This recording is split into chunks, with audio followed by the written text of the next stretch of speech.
Okay. Hello everyone, welcome back to another day of casting Alchemy League Season 7. Today we have 3 sets and we're getting closer and closer to the end of the season. So, before we get into the games, quick reminder that sign-ups for Season 8 are open. So if you're watching this live, just use the command that you see in the title, !Alchemy, to get all the important links. Mostly the one to the Discord channel, which will bring you to the proper channels for sign up. And if you're watching this on YouTube later on, you can just find everything in the description. So definitely check it out. It's a very fun tournament and I suggest you sign up. Now, with that out of the way, let's get into the games we have for today. So, first set is going to be BenderAndChill, or BenderGC, as you see on screen, and he's going to be playing against Chipmunk. Now, as you might notice, I'm not showing you any map draft, and that's because this was round wild, so there's no map draft, and just each player chooses one map, and this being a play all 2 tournament, you basically play both maps, and you just do the safe draft. So I can tell you that the maps are going to be Prayer and Team Glaciers for this set.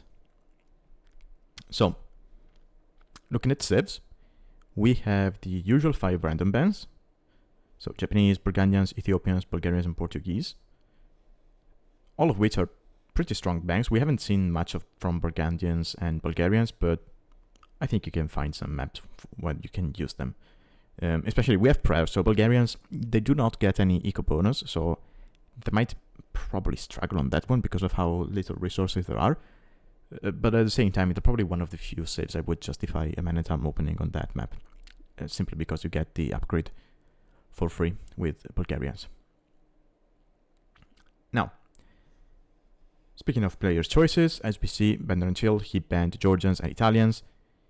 He got his Malay pick sniped, and then he was left with Chinese, Magyars, and Malians, all of which are pretty strong saves. I'm curious to see well he's going to be playing Chinese, because I'm not a fan of that save on either map, so I'm curious to see. Whereas for Chipmunk, he banned Romans and Khmer.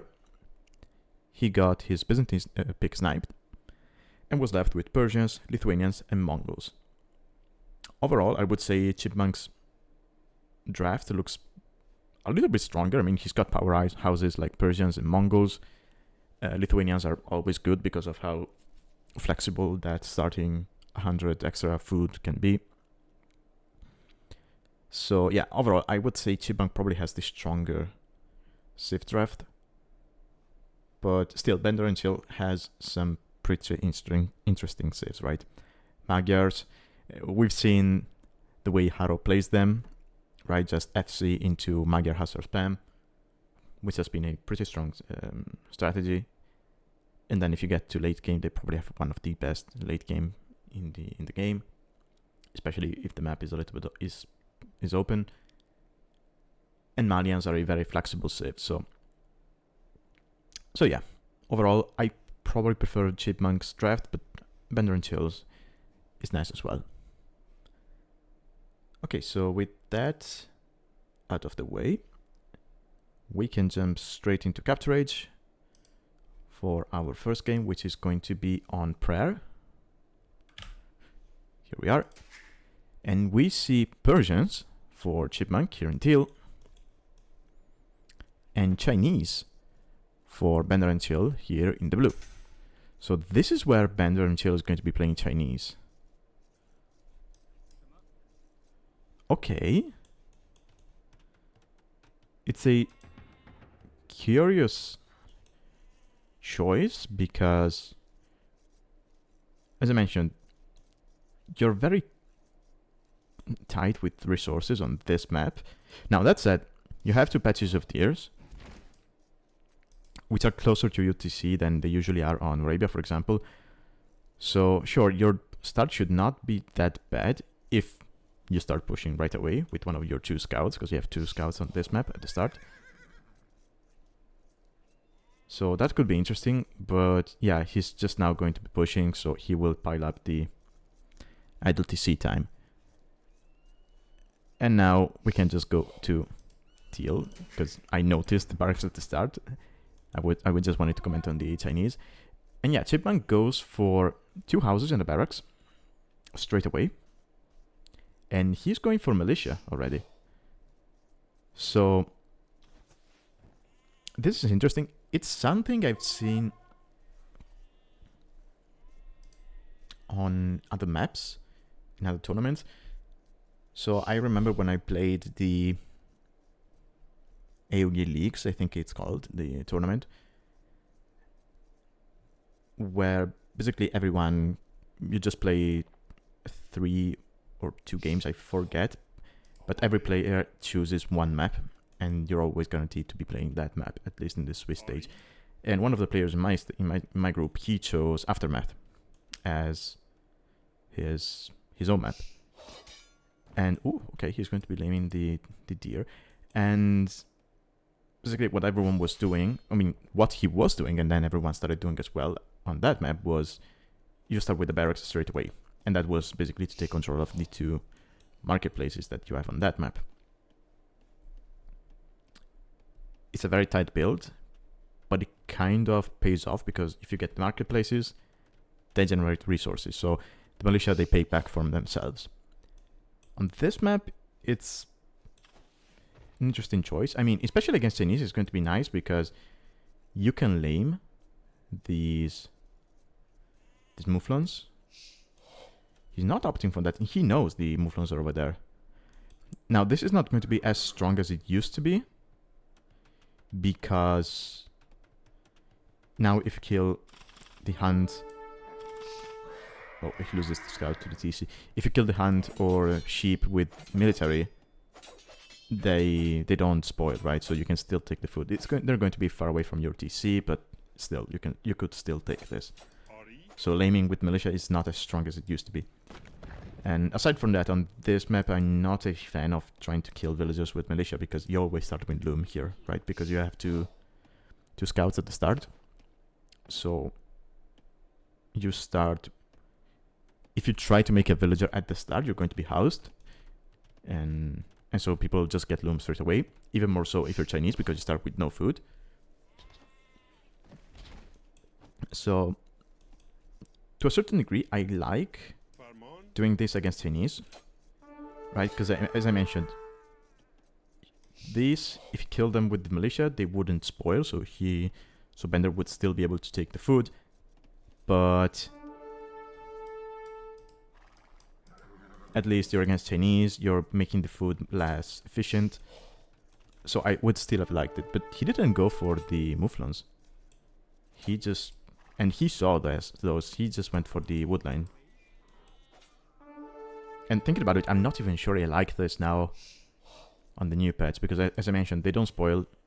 And on this map, you do not have berries, aside from the ones close to your TC. So you don't really have a specific spot where you want to put your mill.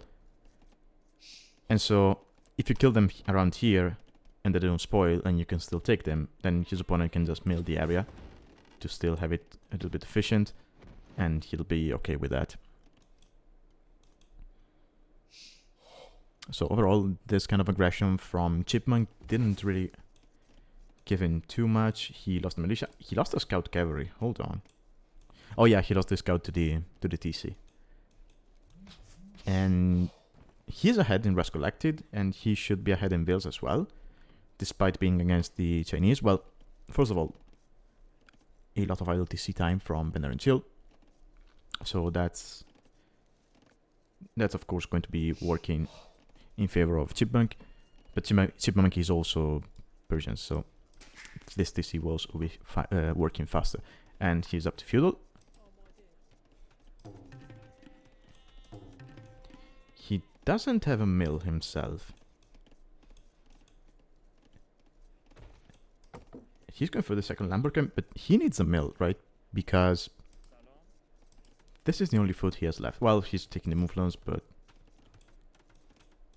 yeah. Oh, he missed these 2 sheep. Okay, that's That's unfortunate. Hopefully he will find them.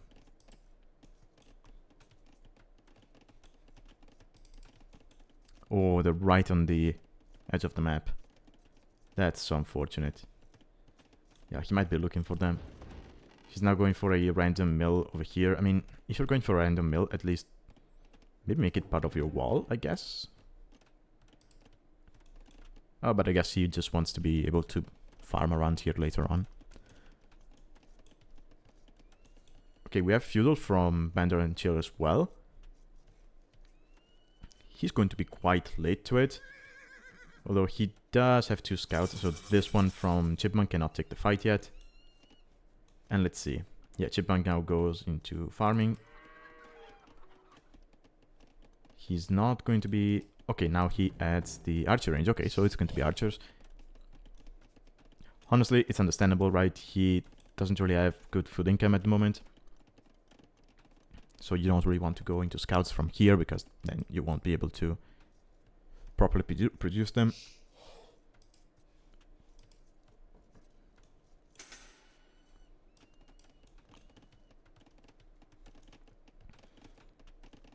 BenderAndChill, on the other hand, okay, he's on gold as well, so he might be going into archers straight away. We'll probably see a skirmisher opening from him, because, well, he's going to be behind in numbers anyway. So unless he's able to open 2 ranges, he's probably going to go straight into skirms. Now, good news for Bender is that he still has some berries. He has taken this hunt. I don't think Chipmunk knows about it. Yeah, if he's watching, he should see the Mouflon moving, right? And he should see that one. So he should be able to assume there's something going on over there. So Bender, yeah, he's going to have food for longer. He doesn't really need... Oh. Market and blacksmith from BenderAndChill. Okay, that's interesting. I was about to say, Bender could just go straight into farms without having to worry about having horse color or not, because Chinese, their farms have plus 10% food.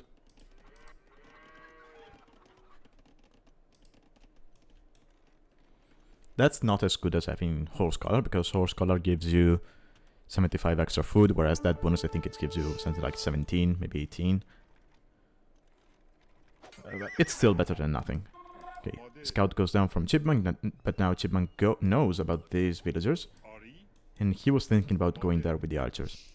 He probably does not want to show them yet, because he doesn't have fletching. So until he gets that, he should not be able to take the villagers. Yeah, Bender now knows about the archers, and he's going back. There's fletching coming in. And Bender should be... Yeah, he's going to be able to click up to castle. Now the question is, when he gets to castle, what does he do?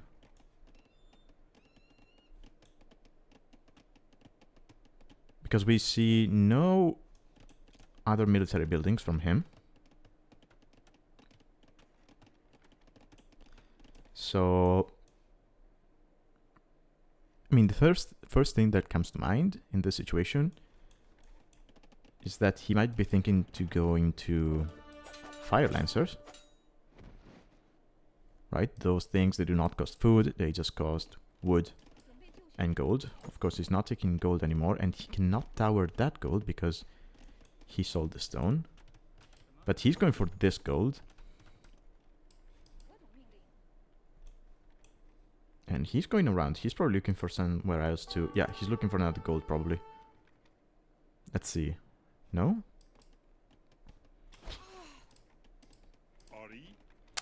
Now, the thing is... villagers on this wood line are going to be in danger.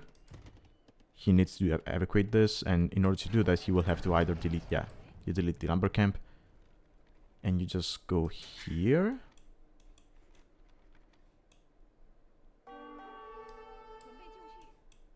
He's got a market still, and he has 1k wood in the bank, so he could probably work with that. And these fields, what are they doing? Okay, Siege Workshop. So is it going to be... Okay, yeah. Okay, it's going to be a Scorpion at home to defend. And then it's going to be Sneaky Barracks to make Fire Lancers, I'm guessing. This is an interesting strategy. It's definitely something I've not seen on this map yet. Yeah, there's a Fire Lancer. Is it being created here? Yes, and there's going to be Siege as well forward. Okay, so Chipmunk, he's way ahead, right? Both in military and eco. But if he doesn't see this coming, he could be in trouble. Because there's no way that Feudal Age units can take down Scorpions from the Chinese in combination with the Fire Lancers. Now, Fire Lancers are quite an interesting unit. So they're kind of a midway between a longsword and a pikeman. Okay, so as you can see, if I click on them, so they basically have the same base attack of a longsword. They have... Ooh!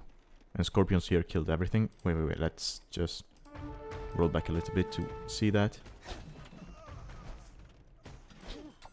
Yeah. I mean, they got 2 vills, but they still died. That was worth it for BenderAndChill. But yeah, back to the Fire Lancers. They have 9 attack, which, as I mentioned, is the same as a longsword. They do not have pierce armor, contrary to longswords, but they do have melee armor. And they have that kind of little charge attack, which just shoots 3 projectiles. Each projectile does 3 damage, 3 unresisted damage.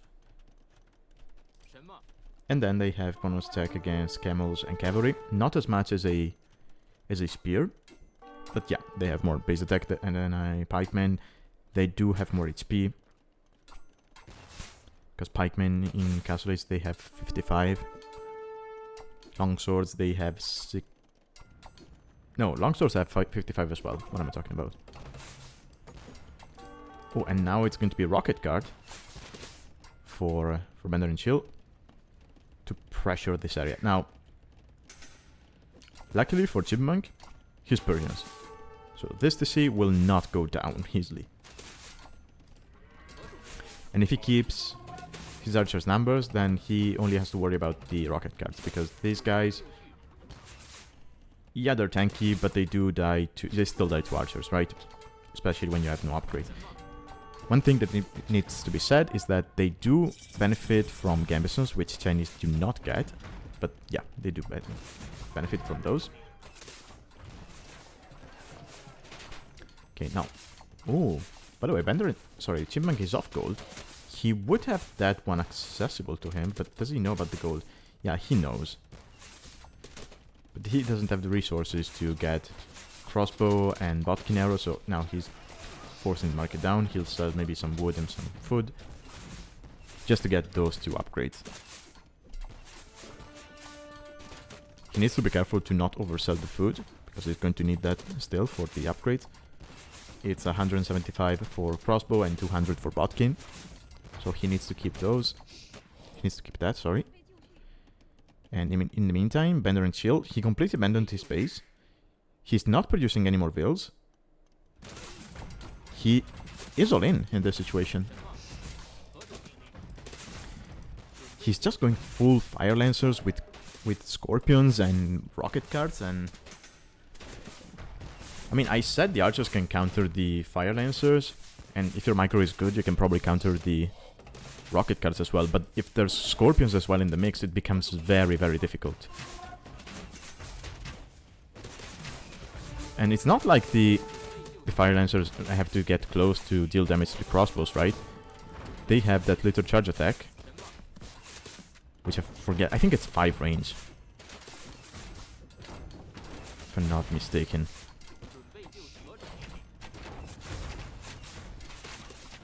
Yeah, it doesn't show up here. But I think it's 5 range, so it's basically 2 less than a crossbow. So, yeah, they get outranged by crossbows, but you still can do some damage from distance. And look at this. BenderAndChill, he's keeping the pressure up. Still, keep in mind, he has made no vil. He hasn't created... Yeah, look at that. 12 minutes of idle TC time. Chipmunk, on the other hand, has done his best to keep up the vil production. And BenderAndChill takes the score lead. And he's going to be finding some nice kills over here.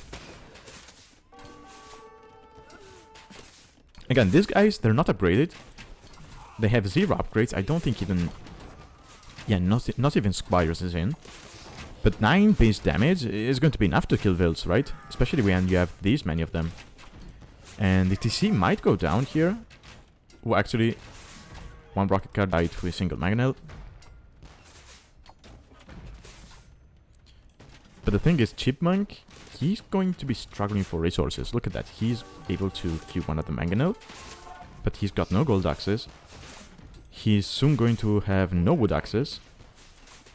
He cleaned the fire lancers over here, but there's more coming, right? Because it's not that difficult to mass them up, because they do, again, they do not cost food.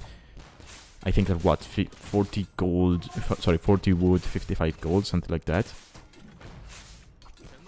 So they're not the cheapest of units, but it's kind of like with eagles. They're still cheap, so you do not need that many resources to produce them.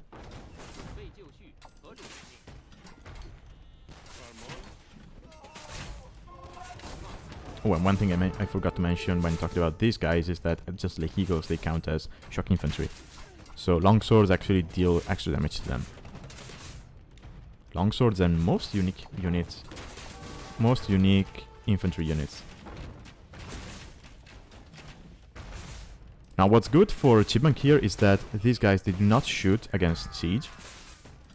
Right? If you task them to attack siege, they will just do the melee attack. They will not shoot their bullets. So at least siege can somewhat work against them. But here the TC is going to go down. Chipmunk has completely abandoned the TC. There's just 1 vil trying to repair, but yeah, TC will go down, and then Bender should be able to just move on to take down the archer range, because if he does that, then suddenly he doesn't have to worry about crossbows, which at the moment are the only things properly taking care of the fire lancers. And this? Yeah, this is insane.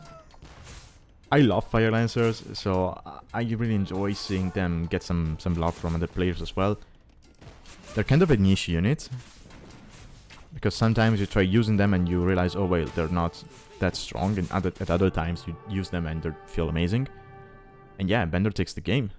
Chipmunk calls the GG because there's nothing he can do here.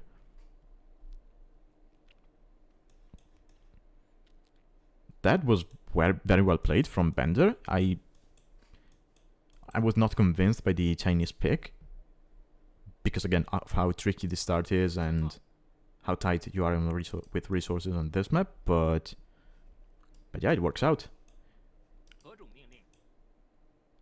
Chinese, they do have a specific bonus for fire lancers, and that would be that they move faster, right? But that's it.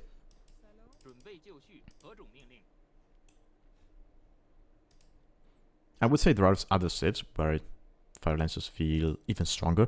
For example, Koreans, you get cheaper fire lancers because they cost basically half wood. So it's 20 wood instead of 40, and that's just amazing, especially if you want to add them to your Korean spam for spamming, let's say, skirmishers or crossbows or stuff like that. It just feels good to have that discount. Vietnamese get tankier fire lancers, so they have extra HP. And then I forget if it's Khitans or Jurchens, one of the new saves, they attack faster. I think it's Jurchens. Yeah, it should be Jurchens. And then who else gets them? Well, Kitans, I think they get them, and they have, well, they basically benefit from the Kitan bonus, which gives you double the attack from blacksmith upgrades. So yeah. Nicely played. Not the kind of strategy you would expect on a map like this, because it's very open. Your resources are very exposed, so you don't expect people to just go FC on this one because of how easy it is to get punished for that. But I guess Bender was counting on the sneakiness of his forward base, and the fact that you're so tight on resources on this map that the pressure is going to be coming later on compared to, let's say, Arabia. So maybe that's one reason why it worked out.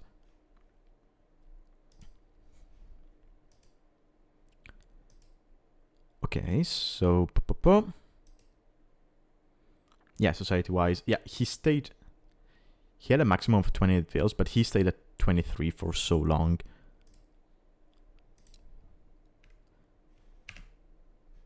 Yeah, 17 minutes of idle TC time, that's... you wouldn't expect people to win with a idle TC time like that, but yeah, he pulled it off. Okay, so game 1 was very interesting. Let's go into game 2 and see if Bender has some other crazy strategy prepared for us. So game 2 is going to be on Team Glaciers. And we have Mongols for Chipmunk and Magyars for BenderAndChill. And, you know, I mentioned while looking at the draft about, I mentioned Haro's play with Magyars, just going for the FC Magyar Hussar, especially now because they changed the cost. It used to be 70 food, 10 gold. Now I think it's 35 food, 45 gold, something like that.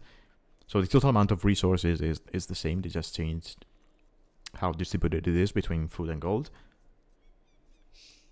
And that basically makes it easier for you to go FC into that unit, because food is always going to be an issue when you go FC, whereas gold not as much. So they're actually quite easy to spam now.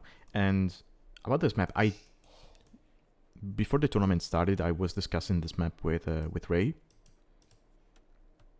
and we both agreed that FC play can be very strong on this because we have so many boars. There's 4 per player, and then you have the 2 patches of tier, so you don't really have to worry that much about food. The issue with going FC unique unit on this map is going to be that you need to be careful about your stone, because as you can see, and your gold, because as you can see, they spawn quite far away from your TC and on the outside of your woodlines, or right, of the closest woodlands you have to your TC. So they can be very difficult to defend. For example, here, if Bender wanted to go for a castle, he would have to take stone here, which is on the other side of the woodline and close to where Chipmunk is going to be coming from, right? Because Chipmunk is going to be coming either from here. Ooh, actually. So he might be lucky and Chipmunk might be coming from here first. So Bender would have the chance to wall like this. And maybe wall this. And then maybe you drop a tower on the stone and you're fine. Now that said, you're still going to be struggling for gold. But when we saw Haro play with the FC Magyar Hussar, he actually didn't go to gold to go up. He sold the stone. So yeah, he sold the stone and then dropped the castle on a woodline and gold, and then he went to gold. So maybe there's a possibility there for BenderAndChill. But we'll see. Also, we'll see if... Well, first of all, we'll see if he does that. He might just be thinking about going full scouts on this map. But that said, do you think Chipmunk will expect some kind of FC play from Bender? Or, I mean, especially after game 1? Or do you think he's going to still expect some kind of standard play? Now Mongols can be very strong on this because, as I mentioned, you have 4 boars, 2 patches of deers. I hate when this happens. For some reason lately, boars just do not want to follow you. And I had someone tell me that it depends on the way they're facing when you shoot them. So the way Chipmunk just shot it, the boar was facing away. So if you shoot basically, well, if you shoot the butt of the boar, depending on the animation that was going on, it might just go back. Because it might not turn around fast enough to still have your Vil in his line of vision. I don't know if that's actually the case, but yeah, apparently now we have to watch out for boar's butts, basically. I mean, it's not going to be an issue to older players because back on Voobly, and I think for most of actually all of HD,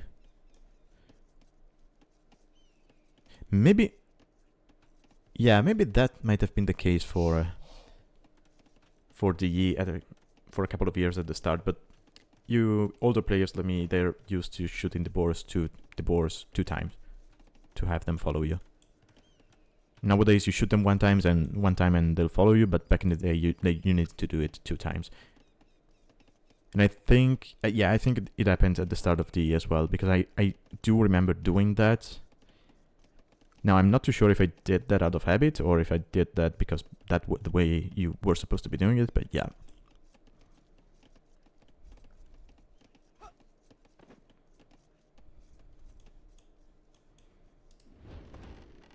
Okay, yeah, Chipmunk is just going to be milling that. I'm not sure where those Vils from Bender were going.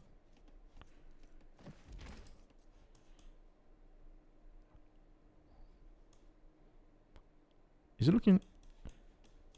Oh, I think he's looking for the stone.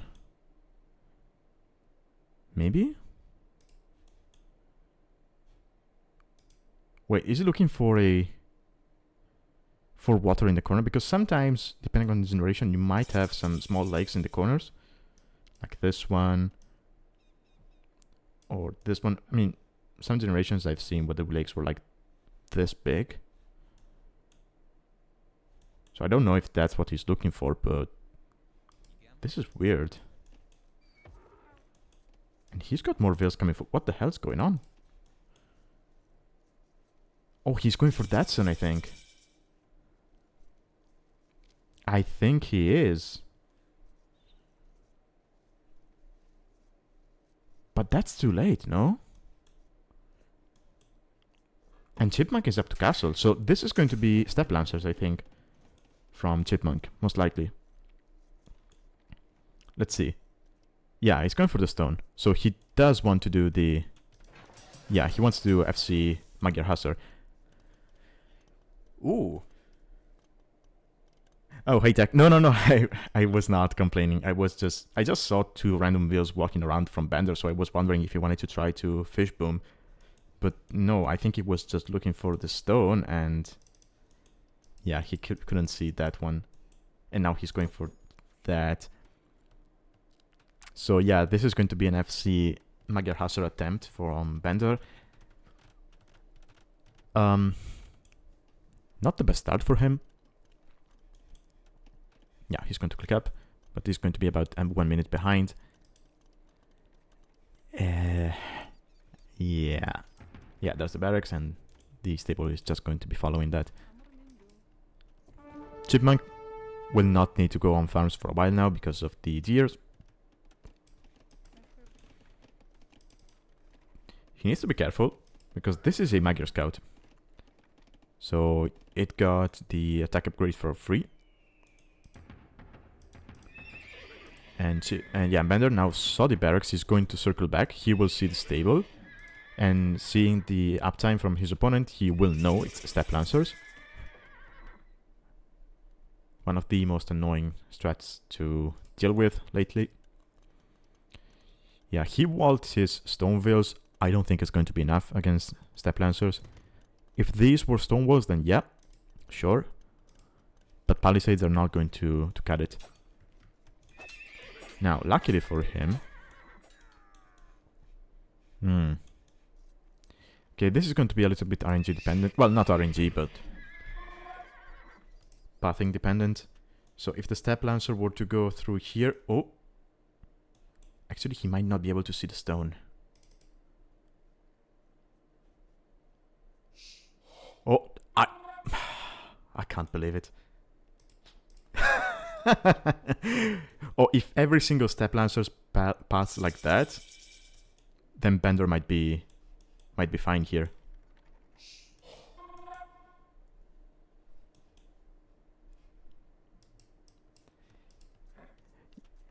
Yeah, that was I was wondering. Did Bender watch the Harrow games, or did he just come up with this on his own? Because he went game 1. He oh.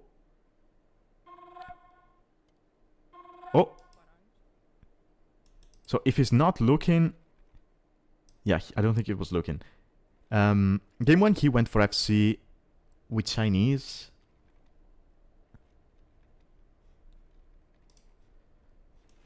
No, Bender, you cannot do this. No, don't. That's suicide.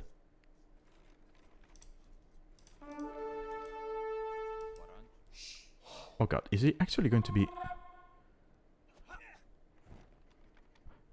Chipmunk? Okay, yeah, Chipmunk was looking. Yeah, this is going to be GG.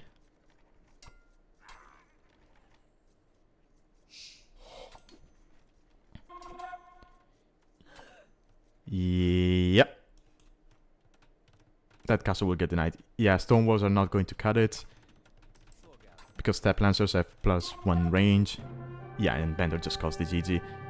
He knows that was not going to work. A shame, because I think... Yeah, he was a bit too greedy with that. I mean, it's not just a matter of no scouting. It's... Because, like... He knew about the stables. Because he scouted them in Feudal. So why would you go straight in front of this? Would you pass straight in front of the stables? Right? If he tried to go for this gold instead, let's say he drops a castle here, and then he has vills safe on the gold, I think it's a very different game.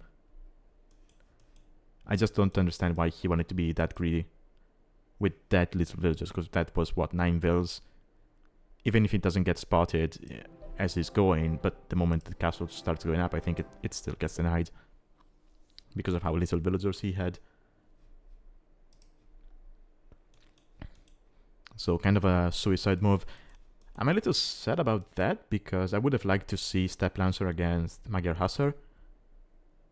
I think Step Lancers still win. With equal numbers. 1v1, not 1v1, but with equal numbers and equal upgrades, I think Step Lancers should win that one.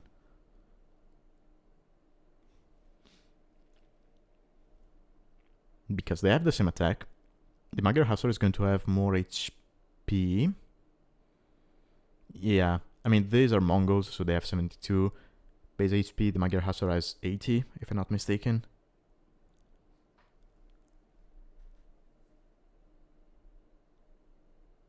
No, actually, I think Magyar Hussar has 10 attack. Yeah, it should be 10 for the Magyar Hussar. But Step Lancers, they just stack up so nicely. So it actually they might actually be able to win the fight. Yeah, that's a shame. Game 1 was genius from Bender. Just going FC with Chinese is something I've never seen, especially on Prayer, but... Yeah, it's a shame this one went this way.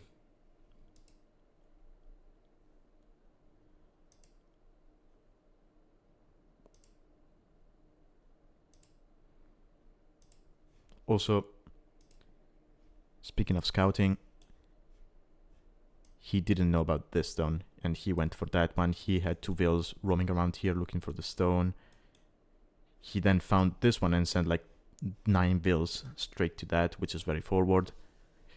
It was funny to see how the stabilizers missed the villagers by 1 tile, but yeah.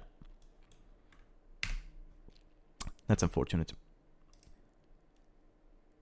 Anyway, let's go back to the drafting table and jump into the next set.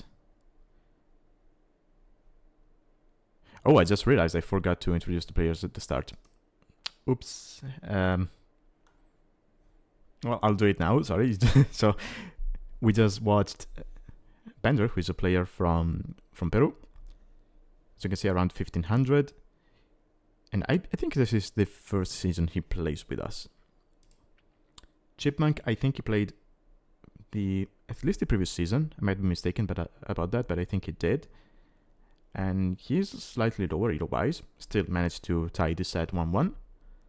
And he is a player from Argentina. Okay, so moving on to the next set. We have Jasouki against César.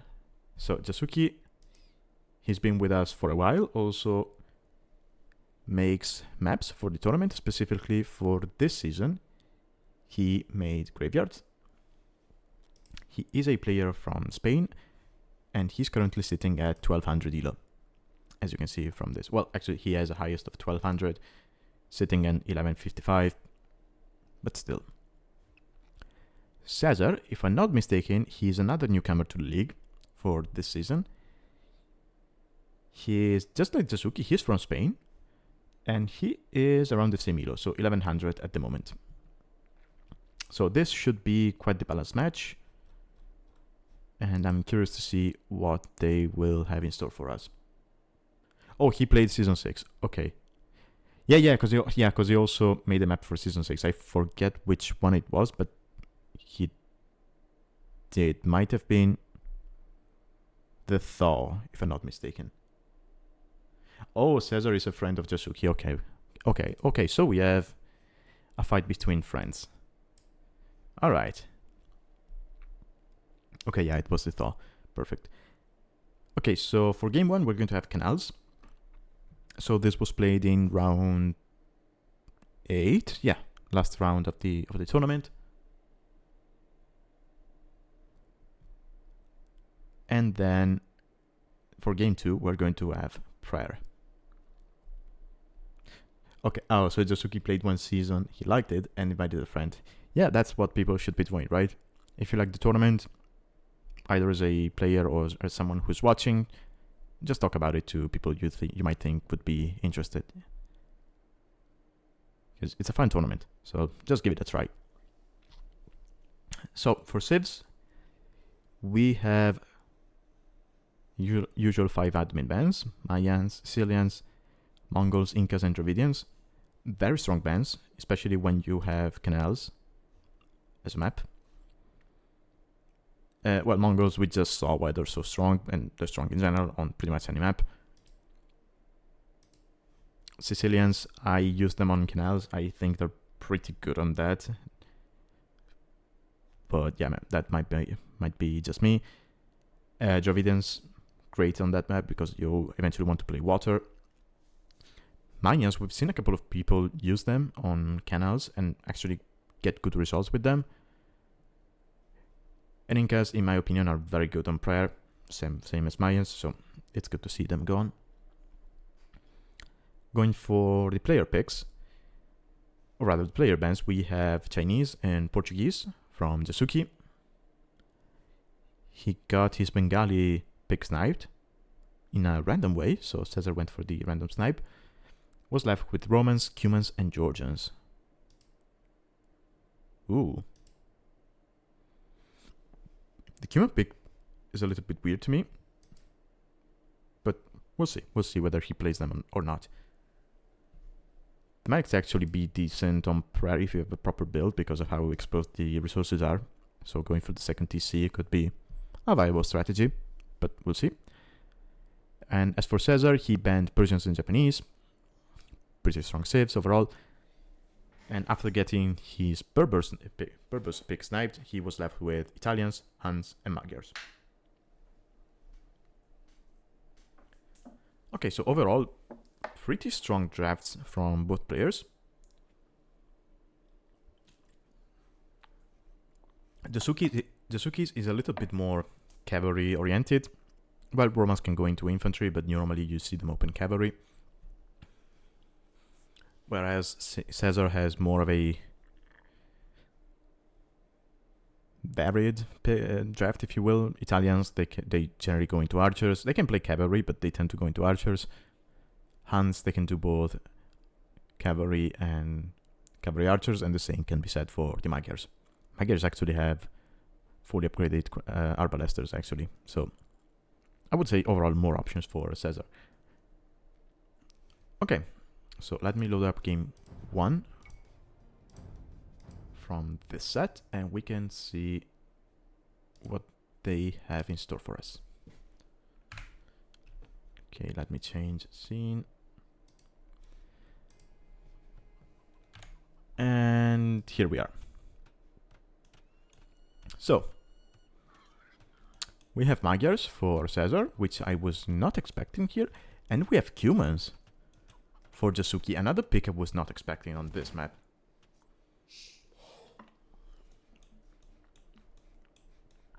Alright, we also have another generation,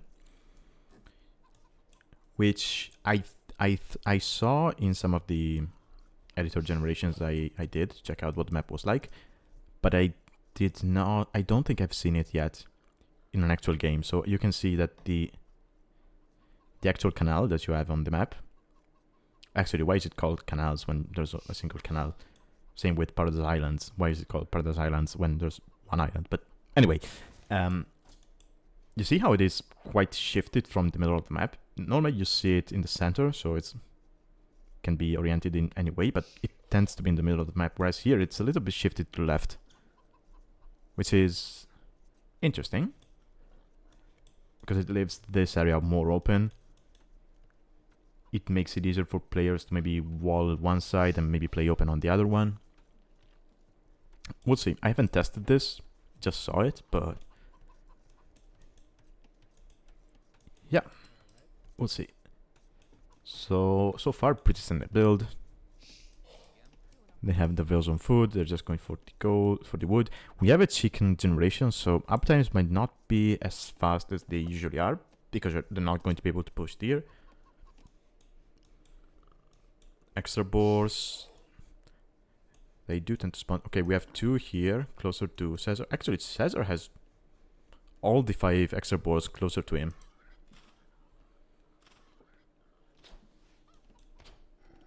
That's actually something I've noticed in some of the map generations, that one player tends to have the extra boars closer to him. They don't really play that much into the actual game because, as I mentioned yesterday, sure, you have extra boars, but when you're going for a hybrid build, it's difficult to incorporate them into the build because you do not want to stay too long on food underneath your TC. You just need the food to go up, and that's it. And 2 boars will get the job done. And after you're done with those, you just go to heavily on wood to be able to fight water. And then you transition into farms eventually.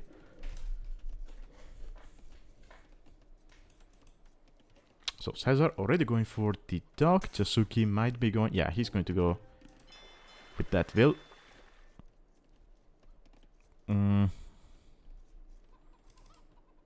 Not a fan of that position for the dog, because the will have no shorefish to work on. Would have preferred it maybe here, but I guess he could just send the will to gold instead. And César is doing something that I like to see people doing, and that would be send extra vills to work on the shorefish. It's the fastest food income you have in the game, so you might as well make use of it. The fish is not that far away from the TC, so the walking time is not going to be that big, or rather that long. And it's going to be a nice boost.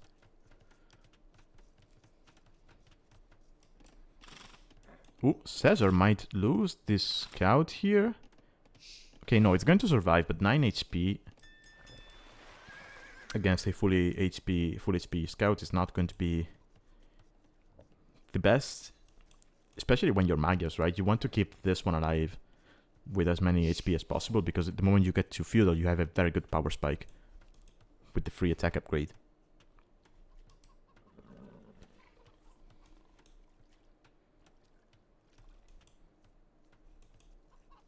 So to put it into numbers, you get... So basic scouts, they go from 3 attack to 5, which is a 66% increase. Magic scouts, they go from 3 to 6, which is a 100% increase. So yeah, that's a pretty good bonus. Okay, César is out of food underneath his TC. He might be able to click up with the... Yeah, if he unqueues one villager, he should be able to click up. Jasouki, on the other hand... Okay, yeah, there's Feudal Age. Jasouki, he went for a mill, which is something you do not normally see on hybrid maps.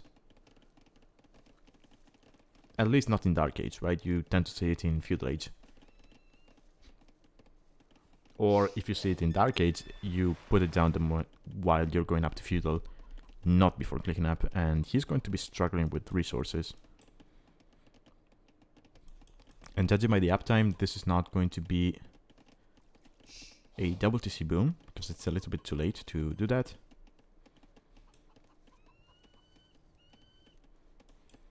And he'll eventually lose water if this goes on. He's going for double dock, but he still hasn't clicked. His opponent is 1 minute away from Feudal Age, and he might be docking any moment now. He actually went for a mill himself to get the chicken. He didn't really need to do that, but if he wanted to avoid the mill, he would have to incorporate a little bit of micro on his villagers. So basically he would have to task his villagers to take one chicken, and once they're done, as they're trying to walk back to the TC, you task them to fish. So the chicken meat they have in their hands magically turns into fish, and then you can drop it off to the dock.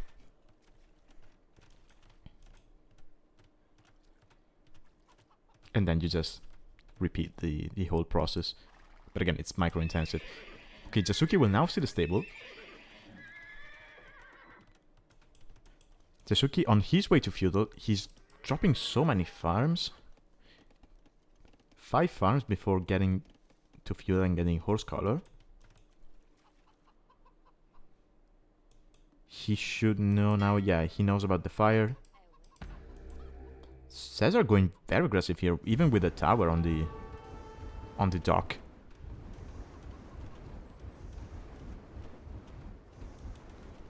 So last time I saw a tower on the... No, actually I saw a tower 2 times on the water on this map. One time was from Oladushek, because of course he had to make towers. And he used it in kind of a similar way, so in an aggressive way. And the other time was from Neos, who used it in a more defensive way.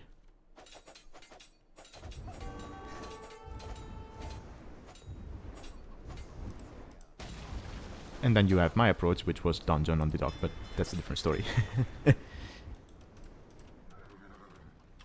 Okay, so scouts are going to get in, because Jasouki was a little bit late to the walls. He should be able to save these villas, right? You drop a palisade over there and 2 over here. Well, that villa is going to die.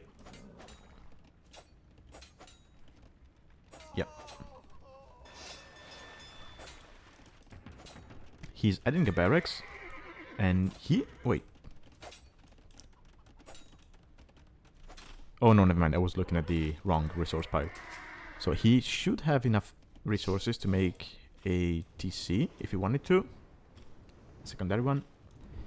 He lost all of his fish, but now he's going to be killing César's fish, because he has the advantage of water now. César, because he went straight into scouts, he didn't go to gold. So he's not going to have the gold to repair this ship or make extra fires.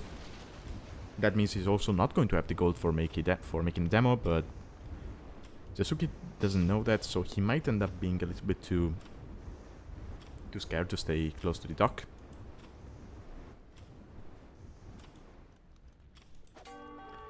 Now the scouts, they keep coming, but there's spears now out for Jasouki, so he should be fine. He just needs to take a breath and just, you know, set up his eco, and he should be okay here.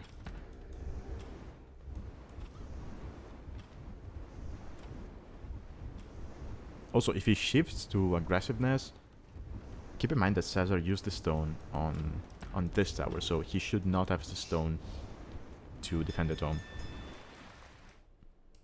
Jasouki going for the second TC. Yeah, sure. I would have probably preferred it here on the stone, because it doubles then as a secondary defense to that wood line. Like, if you drop the TC here, then the range covers this entire area. So to get to the wood line, the opponent would have to either dive the TCs or get around here, but you can just wall this area off. But I guess securing another wood line is still okay.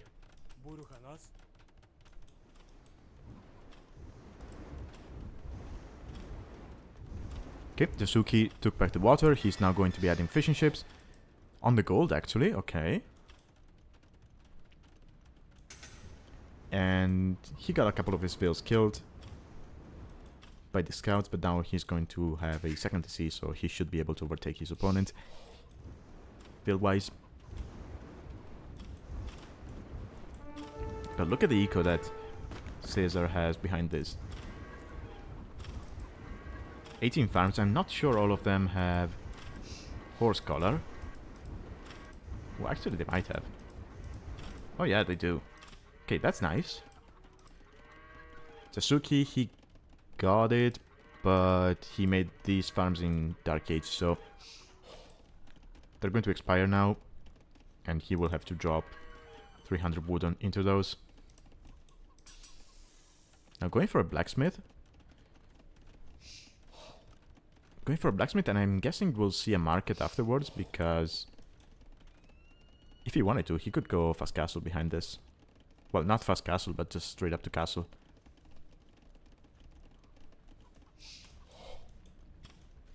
Meaning that he wouldn't have really tapped into the power of the 2TC boom from humans, but still he would be up to castle, and while you go up, you still have 1 TC working, right? Compared to your opponent, who the moment he clicks castle, will have his TC idle, basically. Now César, yeah, he's going to drop the second building, because he noticed, oh, I have resources, let's go up. But no, you're missing the building.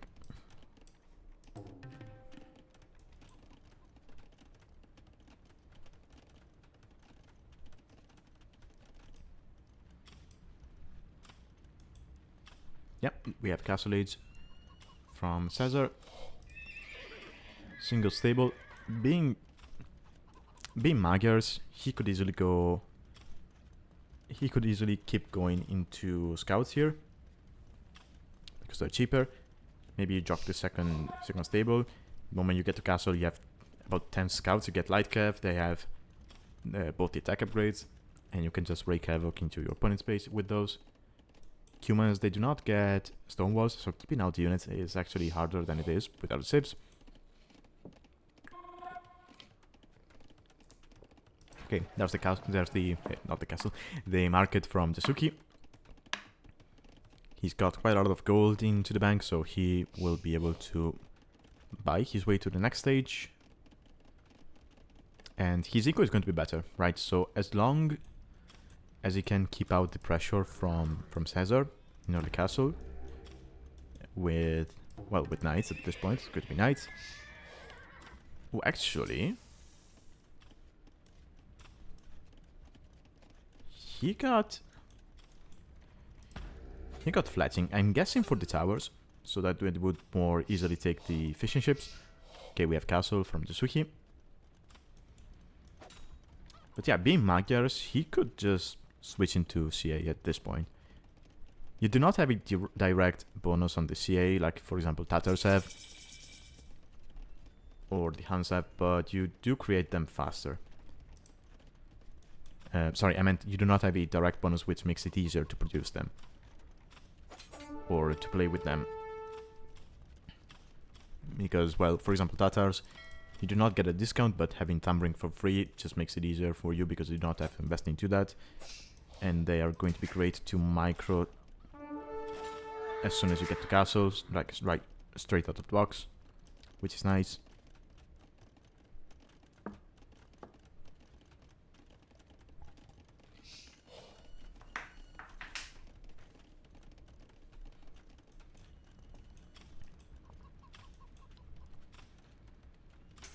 But yeah, I would argue that the Magyar bonus for their CA, it's not to help them to open them in Castle Age, but it's more about helping you to switch into them later on, right? Because I think if you're Magyars, you still want, you want to open Cavalry, and then eventually you switch into CA. Ooh, that's an aggressive castle from Jasouki. Sorry, from César. So that's 10 vills. If Jasouki notices, he could buy a castle of his own, drop it here, and he would be able to deny that, but yeah, he doesn't. Yeah, he's just going to abandon that gold. I mean, he's got that one, so it's not the end of the world. From here, he could just drop a couple of siege workshops. You had step lancers. Castle dropping the human player is actually... can be actually scary because they can get capped RAM in Castle Age, right? So it is going to be even easier for them to take out those castles. Now that said, it's also not easy to push a Magyar castle with Rams because the Magyar Hussar, the unique unit, actually has bonus damage against siege weapons. So cavalry is good against Rams to begin with. The Magyar Hussar is even better. And now humans, they do not want to stay on camels eventually because they do not get heavy camel rider. But for the time being in castle, you're against knights, you might as well add them, right? I think if you mix camels and step lancers here, then the Magyars should be struggling.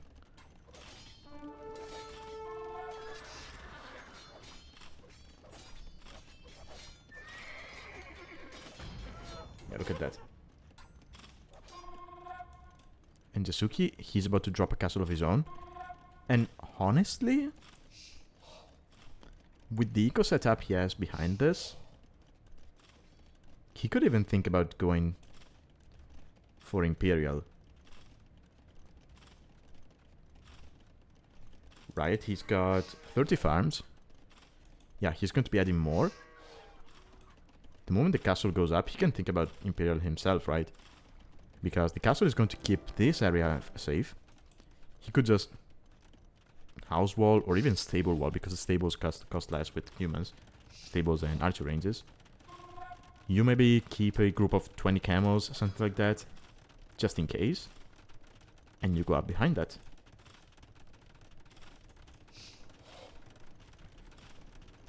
Yeah, we got fletching, so yeah, skip checks might be what he's thinking. Skip checks can be tricky to play with or against. So sometimes at times they either feel great or they just feel like complete trash.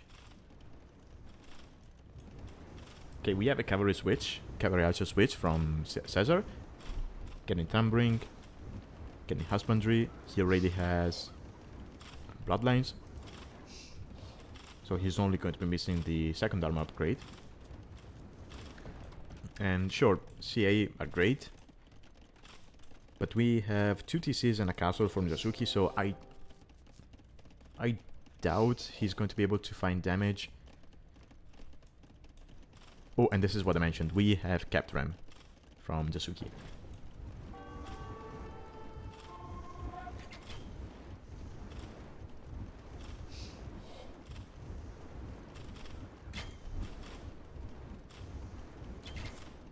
Now that siege workshop, I would have preferred it outside of the castle range, like here.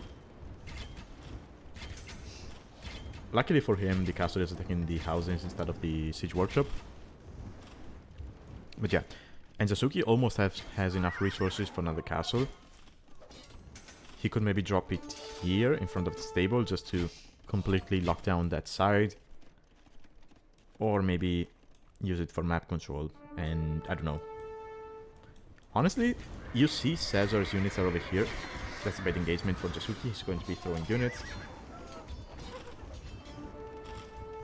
Honestly, you see César units are over here.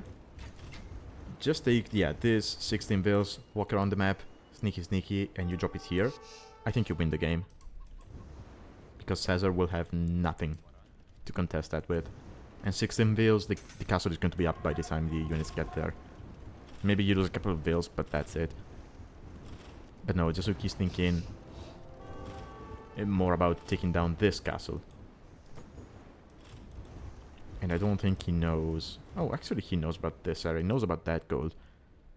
So he might be thinking eventually to take control of that area.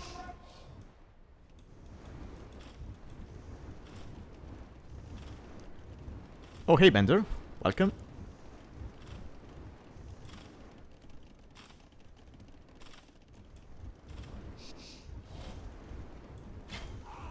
But yeah, 3 cat drams. Oh, he's getting step husbandry, so that's going to increase the creation speed of step lancers and light cat and cavalry archers for Jasouki. And he's going with 3 cap drams. Yeah, that's not going to be enough, especially when there's knights in the castle. So yeah, Jasouki was a little bit too hasty with this. If he waited for like 5 cap drams and more step lancers or even camels, that would have worked out. Because I mean, the cap drams went down very quickly, but they still dealt 1k damage.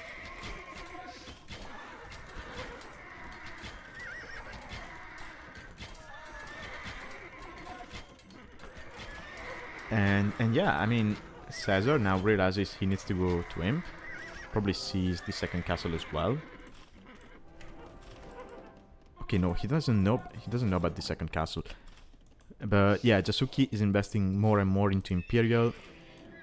He's going to have a second castle on his face. And I don't think he's going to be able to deny it.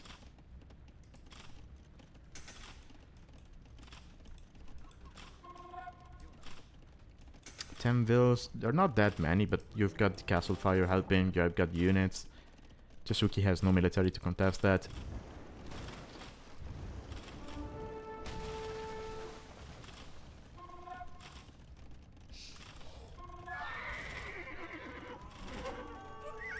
And yeah, the castle is going to go up. And then you're going to have César in Imperial with 2 castles here, able to produce traps and take down these 2.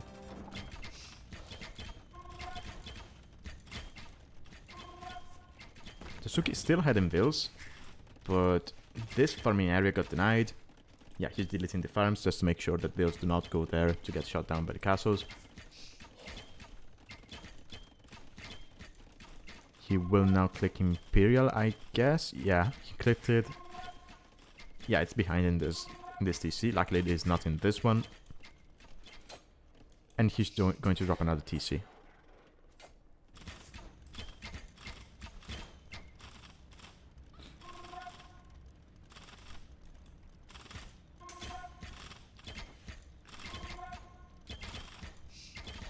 But yeah, César now gets to Imp, and he won the Imperial race, and he's going to have so many resources that he's going to be able to do whatever he wants. He's probably going to get Bracer. Actually, oh, he's going to get the Cav armor.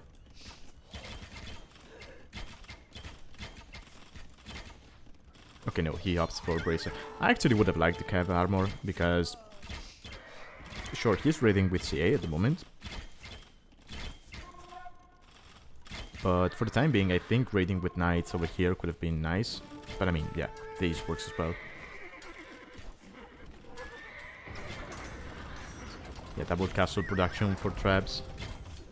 Jasouki 1 minute away from Imperial. I think the castle will go down before he gets there. He's got enough resources to repair, but I think no university, yeah, and no masonry yet in, so...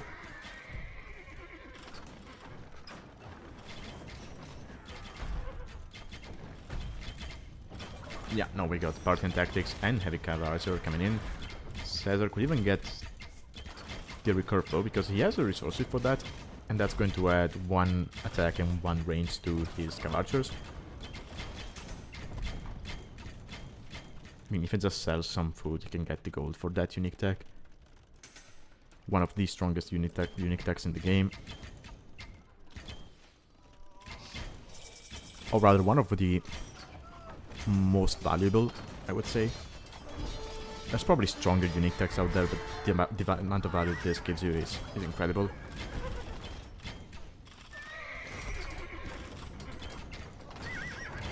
And that's honestly the only tech he's going to be needing. He's going to be missing from his Cavalchers from being fully upgraded.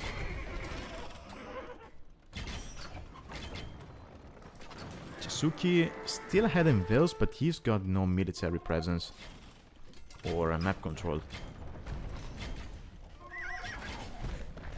That castle will go down, so these Vils will be exposed, and that's a goal that Jasouki will not be able to get. Third castle here will go up for César.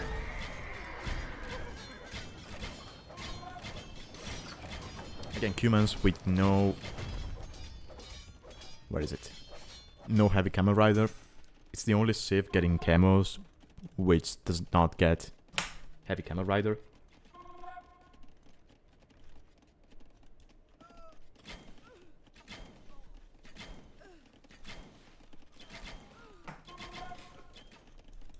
Now we have Cavalier as well coming in. That's going to be nice to raid. So César is probably going to be keeping the Mass of CA as a protection for his traps. And then he's going to be coming in and raid with the Cavalier, because those things can just run mid TCs, right? Whereas the CA, I mean, they can at this point, but you don't really want to use them that way, because you're just going to get unnecessary hits on them. And Jasouki, yeah, he calls the GG. And César takes the first game. Okay.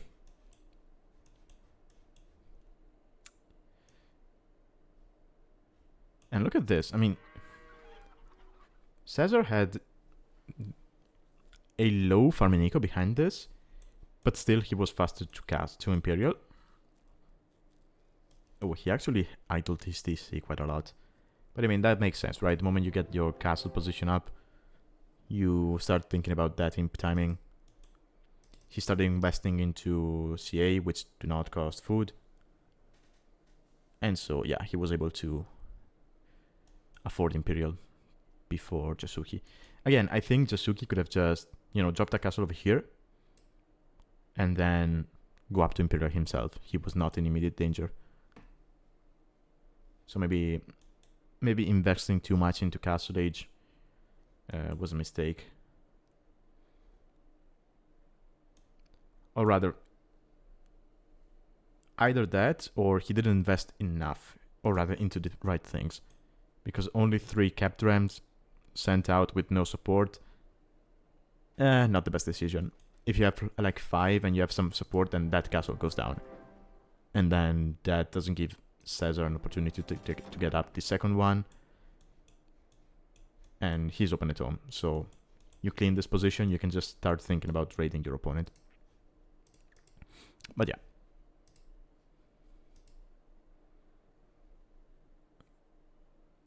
Because look at that, Jasouki was ahead in Res Collected because of how strong the Cuman eco is.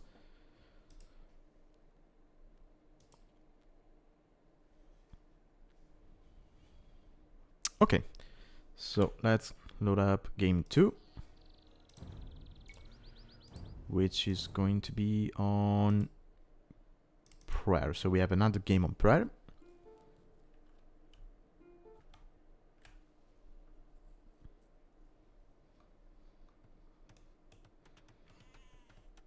Okay, we have a Snowy Generation. I think it's the first time I see this one. And we have Italians for César and Georgians for Jasouki. Okay, so I like Georgians here because you can just go around and take the hunt with the 3 mule cards you have at the start. And Italians, I like them as well. We saw them, well, we saw them yesterday, and I've seen them in other casts as well. On this map, they just make it easier to go up, right? Because of how little the age up costs. So they're nice to save. Especially now that they get the +1 armor on the archers as well. If you want to open archers here, you're going to have such a strong opening. I mean, your archers are basically going to be comparable to the Korean ones, with the difference that Koreans do not have a Dark Age bonus, so they do not have a bonus helping them to go up. But then again, they have the cheaper archers to begin with, so that's probably comparable.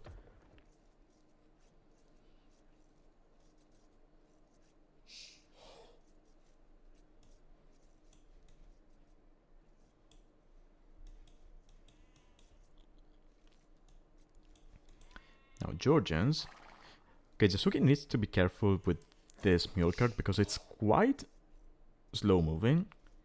And there's 2 scouts out for César. So if he goes too far out with the mule card, he could get sniped by the scouts. But yeah, César at home, pushing deer with one scout. Just scouting around with the other.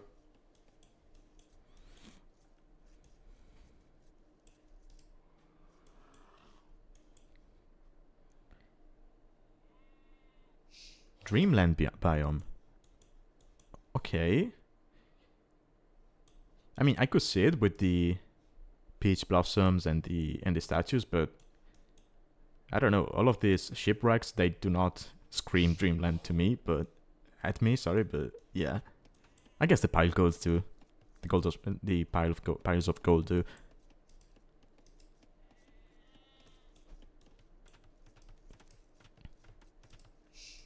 Okay, so Jasouki has already parked his mule cart over there on the hunt.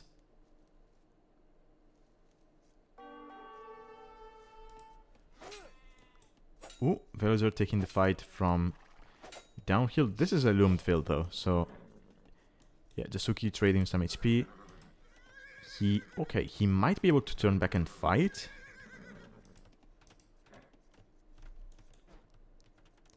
Jasouki, you've got 2 scouts. Fight, fight, fight, fight, fight, fight. There we go. What? Okay. Now, if Jasouki can keep this scout alive, then in few days it will start to regenerate. Not as fast as they used to, but still, it's going to be something. For the time being, yeah, the HP advantage is for César.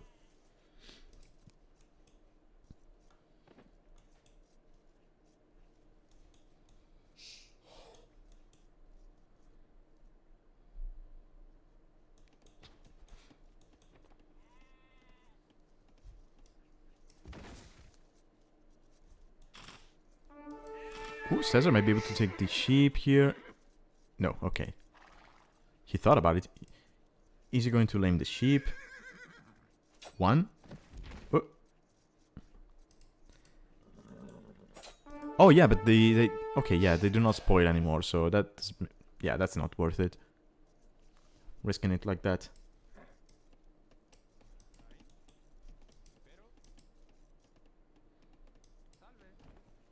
Keep forgetting about that change.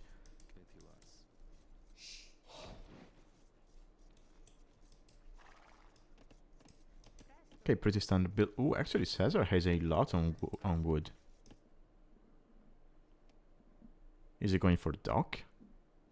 No way, right?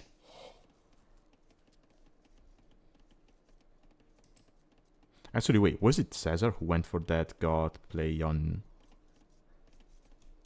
prayer, where he went for the corners and just tried to fish boom?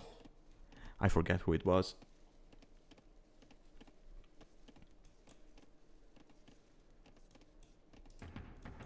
Okay, barracks coming up for César. He's up to feudal. Jasouki, he ended up building a mill because you do need the second building to go up. and because you have the mule cart doubling as a wood and gold drop point, you cannot go, I don't know, lumber camp, mining camp. You have to go mule cart and mill.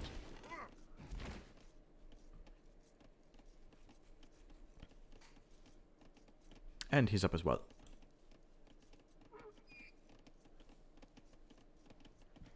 Slightly later, but he's ahead by 2 vills.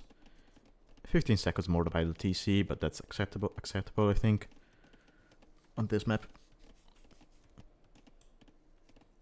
Now, I mentioned that Italians could be going into archers, but I see no... Okay, there it is. Okay, yeah, César is going to gold now, so it is going to be archers. I would expect the Georgian player to go straight into scouts. That scout is weak, so it should not be a threat to the scouts from Jasouki or to the villagers, as long as the villagers are not out alone.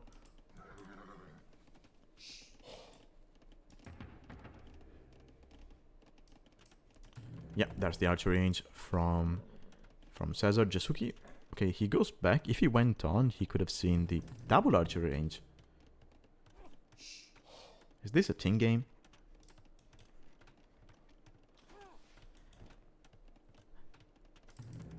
I'm actually not against archer ranges in 1v1, especially in the current meta where everyone is opening man-at-arms. I think it has a place in the current 1v1 meta. I just don't think it's the right play on this map. But we'll see. I mean, I might as well be wrong.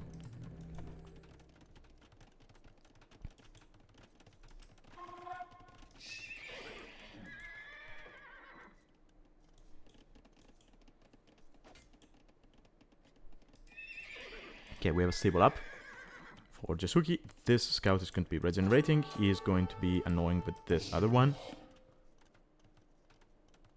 Luckily for him, César did not need that house straight away because he was not about to get a house.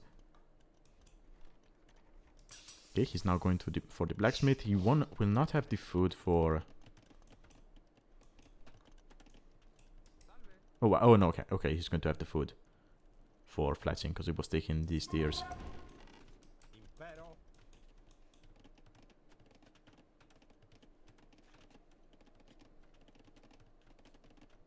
Oh, hey, Sarasito, welcome. Yeah, I mean, it can work to archer ranges. I just think it's harder to make it work than it is to make one archer range work. But again, it can definitely work, and especially if you feel comfortable with aggression, well, sure, go for it. Oh, I mean, also you have Italian, so you have more resources when you get to feudal. So I guess, yeah, I guess it can work.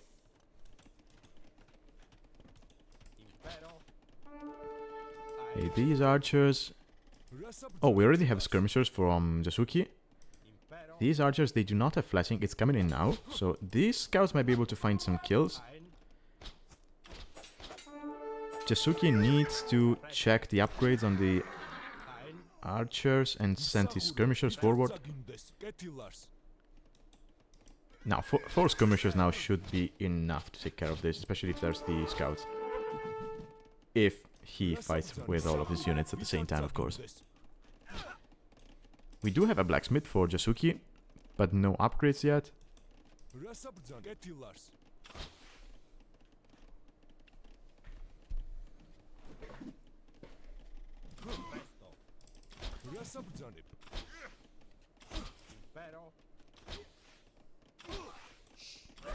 And I don't think Jasouki knows about the fact that his opponent is on the... Okay, no, he knows about the double archer range. But again, these are Italian archers, so they have +1 armor straight away. And it's going to be 2 archer ranges against 1.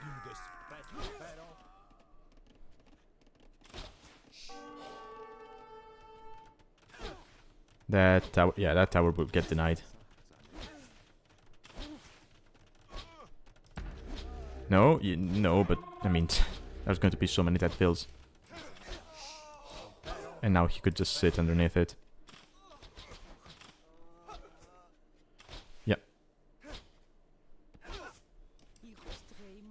He's attacking the tower instead of the vills. Jasouki notices that, so he's just going to shank the archers with the vills.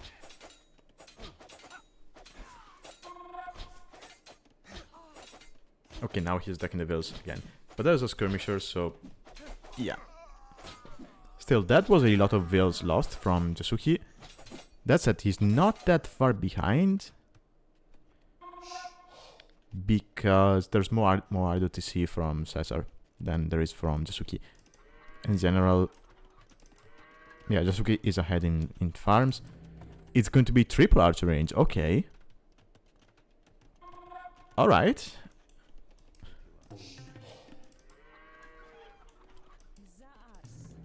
I mean, sure, this map is very open, so aggression can pay off.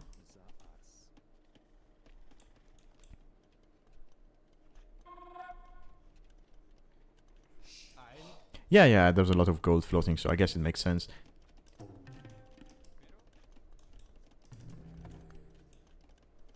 There's going to be, yeah, 11 villagers. You kind of need 12 for 3 archer ranges, but I guess you can make it work with. You're going to have enough gold floating for Castle Age anyway, because it's cheaper for Italians, so yeah, that's fine.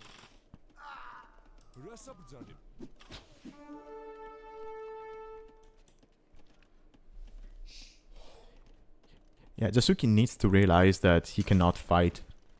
Well, to his knowledge, it's 2 archer ranges. He doesn't know there's a third, but he needs to realize that he cannot fight 2 archer ranges with 1. He needs to add a second of his own, or add some scouts. And get the armor for the skirmishers.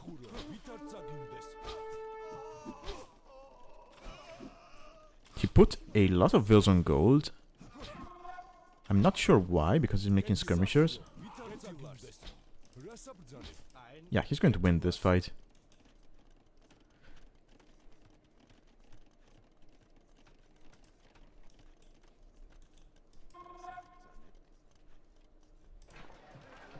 Okay, market. So he's going to be using that floating gold.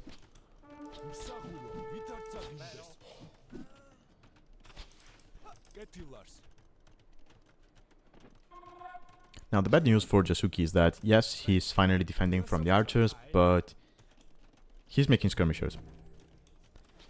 And he's playing defensively. César, he's making archers, so he's not investing food, into his army. So he's going to be floating the food for Castle Age. He has map control, so he's taking these extra tiers. So eventually, César is going to be up faster.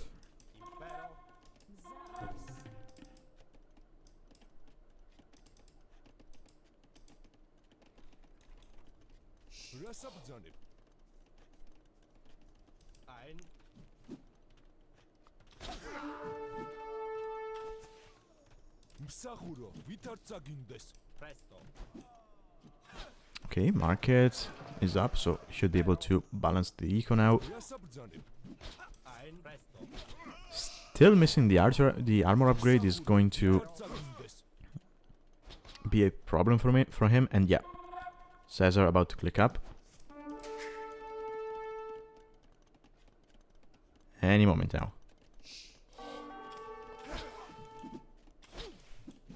Any moment now. There we go. And Jasouki is going to be very far away from Castle Age.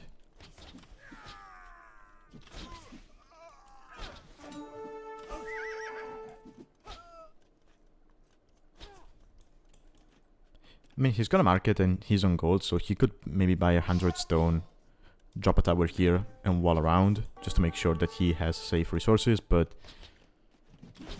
yeah, it's going to be tough.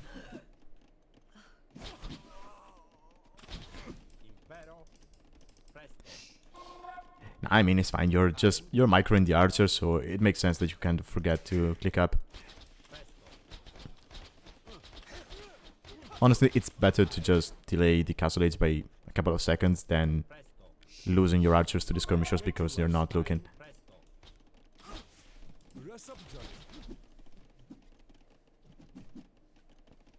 Okay, second archer range for Jasouki.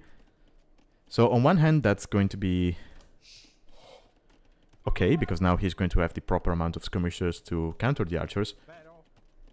On the other hand, he's going to sink even more resources into Fuel Age when his opponent is almost castled.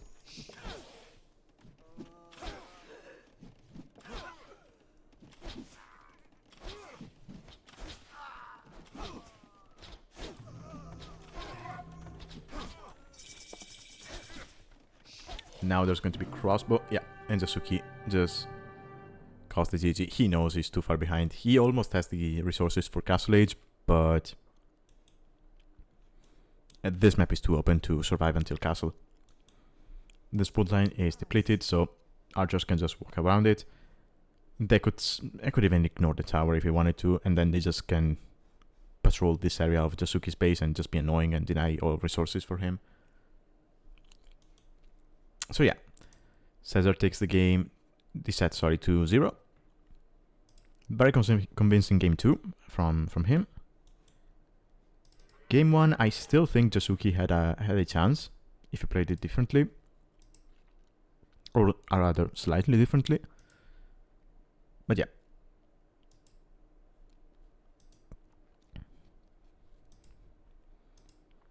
And once again, Italians win on this map, and I think every time I've seen Italian on this map, they won actually, didn't they? I'm trying to think about yesterday.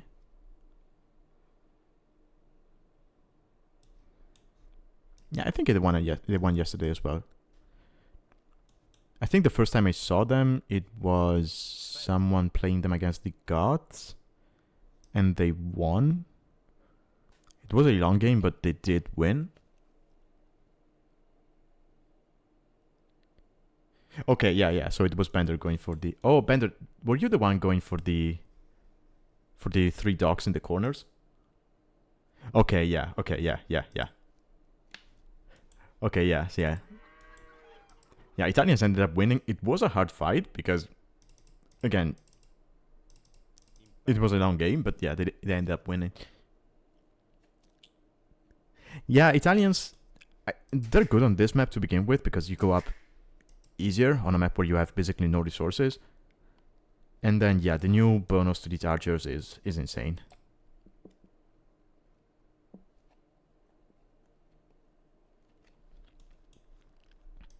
These archers are too strong right now.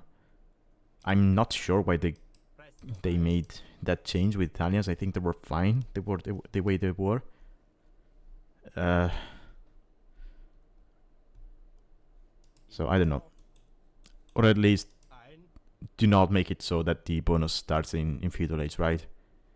Make it that they start having the bonus in Castle Age or even Imperial. I think it's too much in Feudal Age.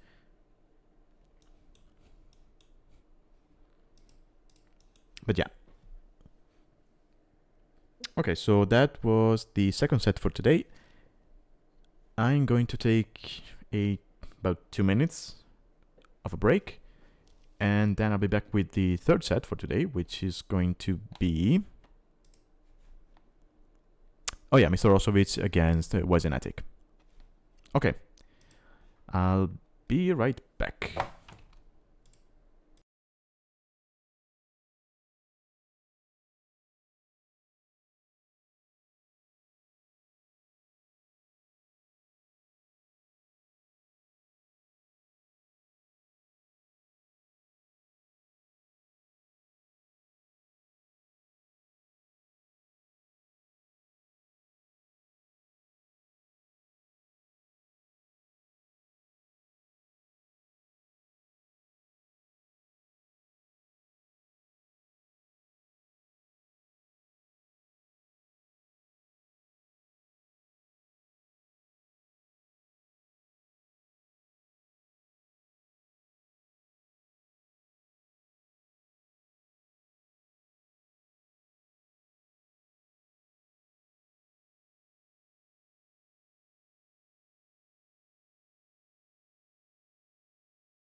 Okay, I'm back.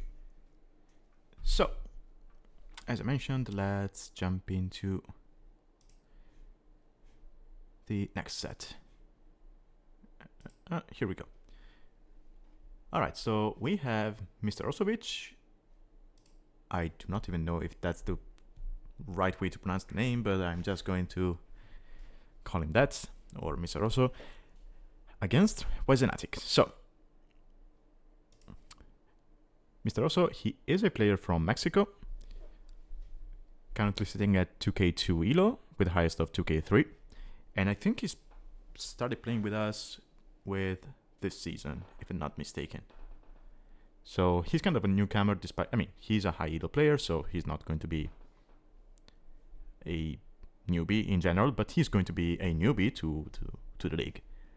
And his opponent is going to be Wisenatic, player for Germany, around the same elo, as you can see. So this is going to be a very balanced set again. But Wisenatic, he has been playing with us for a long time. So in that sense, he's going to be kind of a veteran to the league, and he should have, as such, some kind of advantage over his opponent. Now that said, let's look at the draft.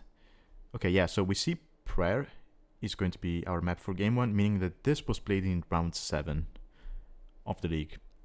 And so, having played 6 rounds before this one, maybe MrOsoVC8 maybe Wisenatic's experience is not going to be playing as much of a big role against MrOso, because, well, MrOso has had 6 rounds to practice these maps. So, we'll see. Now,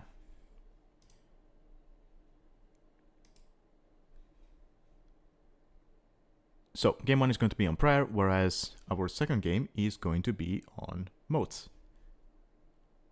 As for civs, we have the usual 5 bands, which are randomized, so Malay, Vietnamese, Bohemians, Gurjaras, and Incas. I think both players were kind of happy to see Bohemians on this when we have modes as an option, because, well, Bohemians can be insane on closed maps, so it's always nice to see them go. As for player picks, we have Mongols and Georgians as bands from MrOso, who decided to call himself Mr. Theosios here. He got his Chinese pick sniped, and it was left with Portuguese, Persians, and Khmer. As for Wisenatic, he got, well, he banned Magyars and Spanish, and then he got his Burgundians pick sniped, leaving him with Cumans, Poles, and Mayans. And boy oh boy, do I hope we see Poles, because we haven't seen them yet in the league. I'm guessing, yeah, I'm guessing he didn't want to deal with Magyars on Prayer and with Spanish on modes, and MrOso just didn't want to deal with Mongols and Georgians in general, because those saves are insane. I'm guessing we're going to be seeing Cumans on modes, because they've had some nice games on that one, and it's probably going to be Portuguese for MrOso. But yeah, that's just my speculation. Okay, so let me load up the games real quick.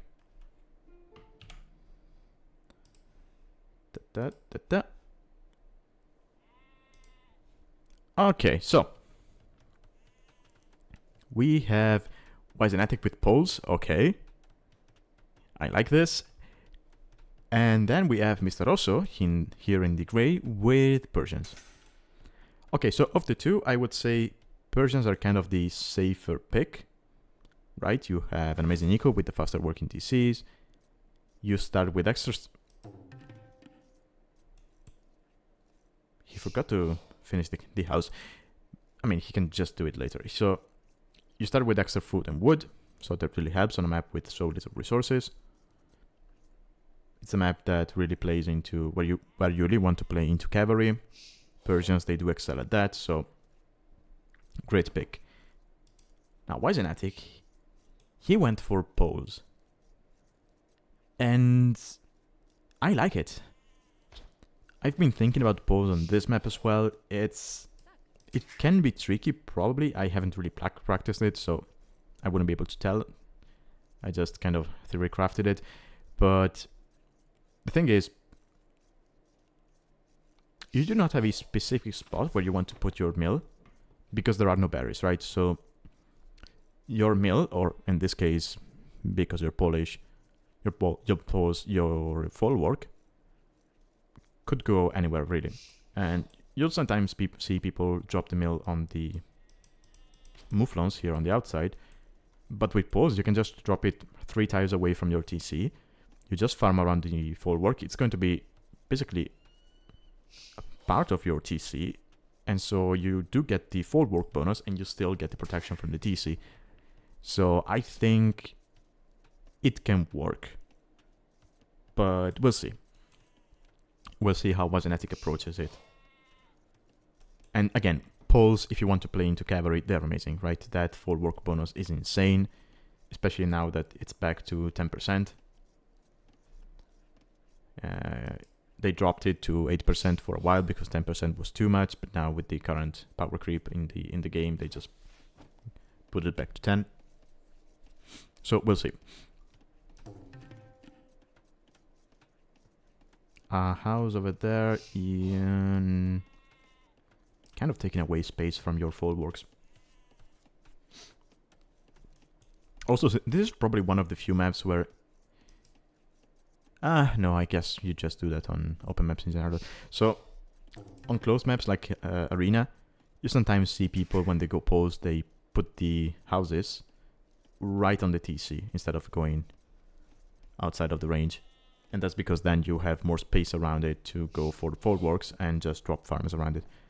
But on Arena you can do that to better manage your space, because then you have snowballs, right? So you do not care about having your farms too far away from your TC. But yeah, I'm guessing on a map like this, you kind of want to have as much space possible around your TC so you can fill it with farms, which are then going to get the bonus from the folwark. But yeah, anyway.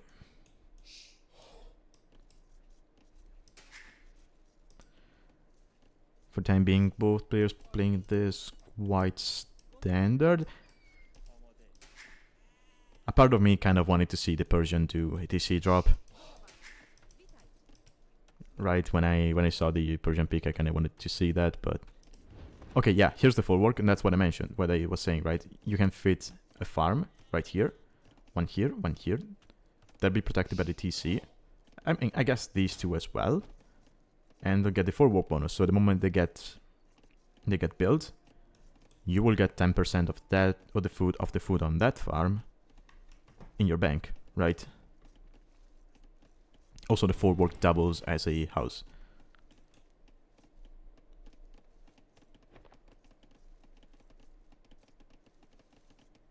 And honestly, to this day, I think of all the unique buildings / units they've given new civilizations, this is probably one of my favorite. I like the crab post and the dungeon as well, but I also really like this one.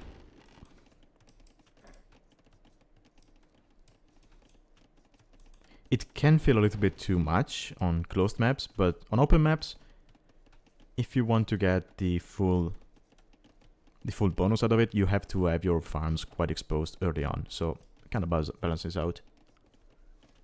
Okay, both players will hit fuel at the same time, and that's great for Wisenatic because, well, Persians will have a head start because their TCs work faster, and as you can see, MrOso has more idle TC time. 2 scouts from Wisenatic are over here.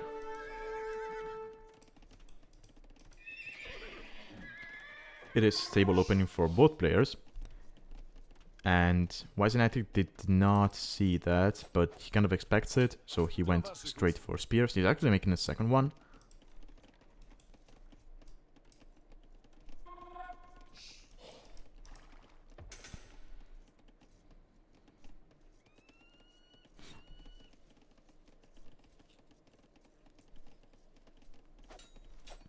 Might be able to get a Vil kill. Yeah, gets a bill. And now he gets out. At the same time, he gets one scout from MrOso with the spears. Might get a second one because MrOso is not watching. Yes. So great start for Wisenatic. MrOso is making no scouts because he doesn't have enough food. Wisenatic, on the other hand, he's starting to make use of that farming bonus. He also got horse collar, which is very good, especially with the poles.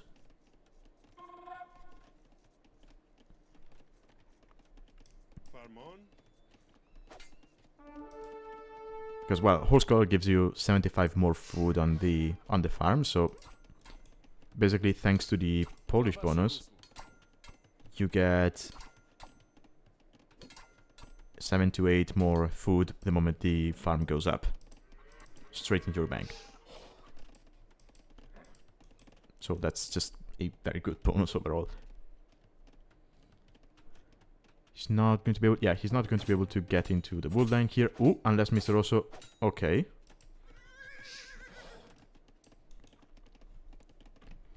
And MrOso is just going spear defense here. He's not making any scouts.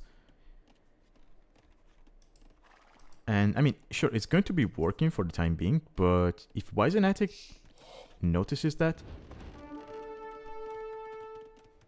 he could just add an archer range, make some skirmishers, and deal with the spears. He's not going to do that yet because he wants to get the farms on his forward. That's insane. There's already going to be 13 farms on that.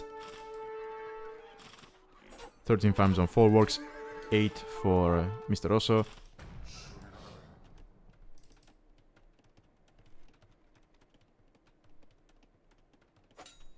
Might get a third Echo KD, yes. Third Echo kill, not Echo KD, sorry. So for the time being, all the damage has been done to MrOso. He might be able to snipe that farm, I think he did. MrOso has not killed a single bill, and he has not been in his opponent's base in a while now, because he's focusing so much on defense.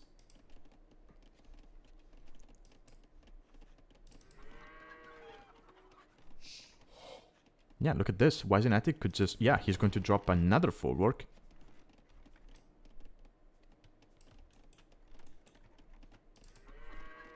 Do you think that Wisenatic likes to play Tetris? Because he's been very good at this, at placing the forwards in the right spots.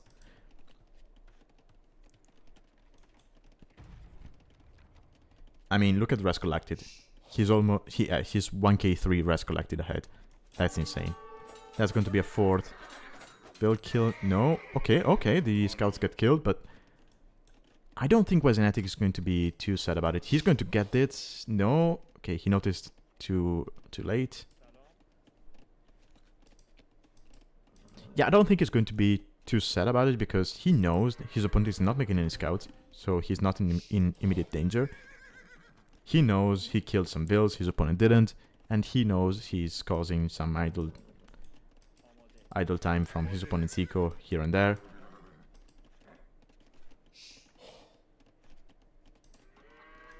Yeah, MrOso deleted that in time before he got sniped by the scout. Yeah, he's going to lose that scout. But look at this, Wisenatic, he's going to be able to click up to Castle Age. But look at MrOso's resources. MrOso just now adding scouts. But there's a defensive spear here for Wisenatic, so unless those become like 3 to 4 scouts, Wisenatic should be fine. And now he can just start thinking about walling this, right? Could maybe drop another stable here and then wall from that stable to that one. And then you just wall around this. So very well played from Wisenatic up until now. I'm really liking the Polish pick. And he's up to castle. He's up to castle with 22 farms around forwarks working. He could add 2 more if he wanted to. He does have the wood, but I'm guessing he wants to save it for extra TCs. 1 TC here would be nice. Here it's kind of an awkward space to drop it. Maybe if there wasn't a market, but yeah. Yeah, here would probably be the best location, right? It's going to be good for both the stone and the gold.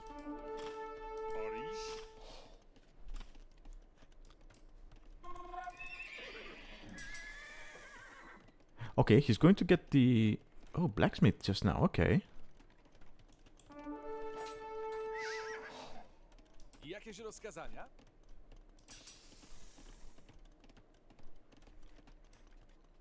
Getting the armor, getting bloodlines. I wouldn't be surprised if we saw a second stable any moment now, just so that he could go into double stable knight production.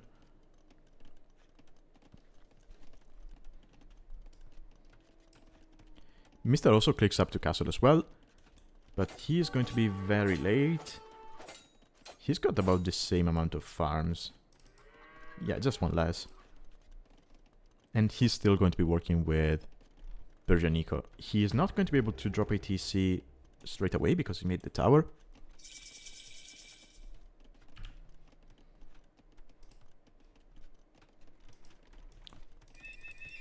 Yeah, that's the second stable. Light cav for 4 scouts. I guess.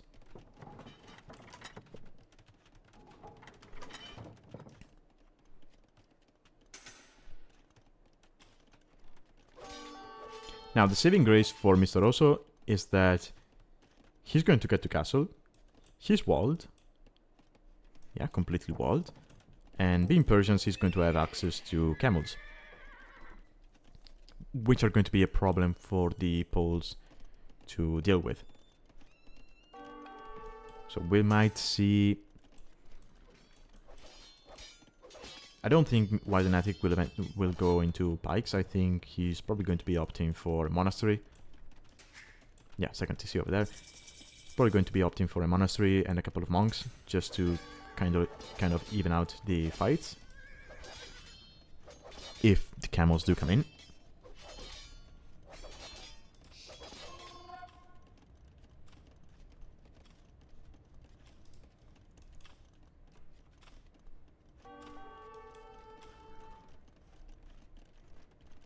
Okay, upgrade wise they're equal for the time being, but look at that, Wisenatic already had by 2k4 resources. He might be able to find a way in here. Yeah, that villager is not going to get there on time. Or... oh, yeah, he does.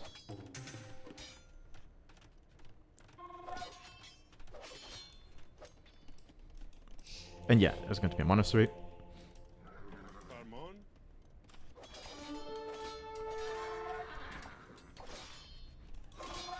Did Wisenatic see the camels? Probably not. Yeah, not yet, but he saw the... probably saw the flags on the stables, and that's why he opted to add the... yeah. Most likely, he didn't see them, but he knew they were coming. And that's a lot of camels. That's 8 camels. Against 7 knights and 3 light cap. Yeah, they can take the fight if they want to. I mean, the camels could take the fight if they wanted to. But yeah, there's going to be monks, which is going to be nice to heal the knights. And if he regroups with these 4, then he might be okay. Needs to be careful to not get the monk sniped. Okay, the old man goes down, but he did take 1 camel, so that was worth it.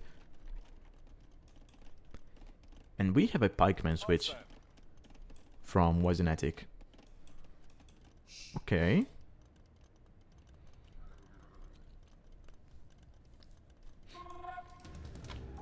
Something I really like when playing as Poles, when you're facing camels, is to go eventually into the unique unit, the Obuk, which to this day I think is one of the most busted units in the game when it comes to infantry. Mostly because of how cheap they are. So if I'm not mistaken, they are something like 55 food and 20 gold, which is like nothing. Ooh. Yeah, that TC will get denied. If MrOso... Okay, MrOso was not watching. Or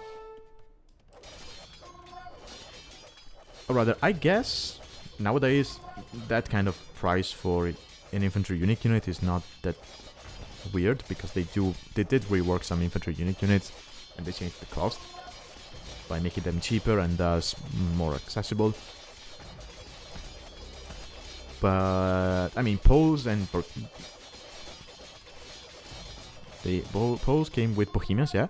Poles and Bohemians have been in the game for what, 3, maybe 4 years now, and the price for the oboe has always been the same. So 4 years ago, that was an insane price. Nowadays, maybe it's not as much, but yeah, it was an insane price. And the unit is no slouch either, right? Because I think the base version has, what, 80 HP, 2 armor. The elite version has 95 HP, I think it is. It's very tanky.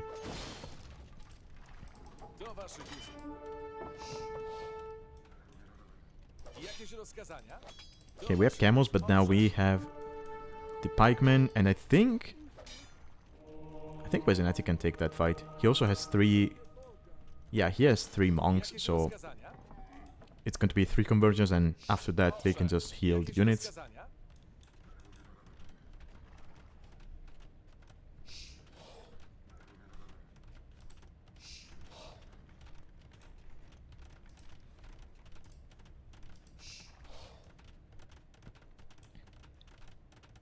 Wisenatic for the time being ahead when it comes to veil count.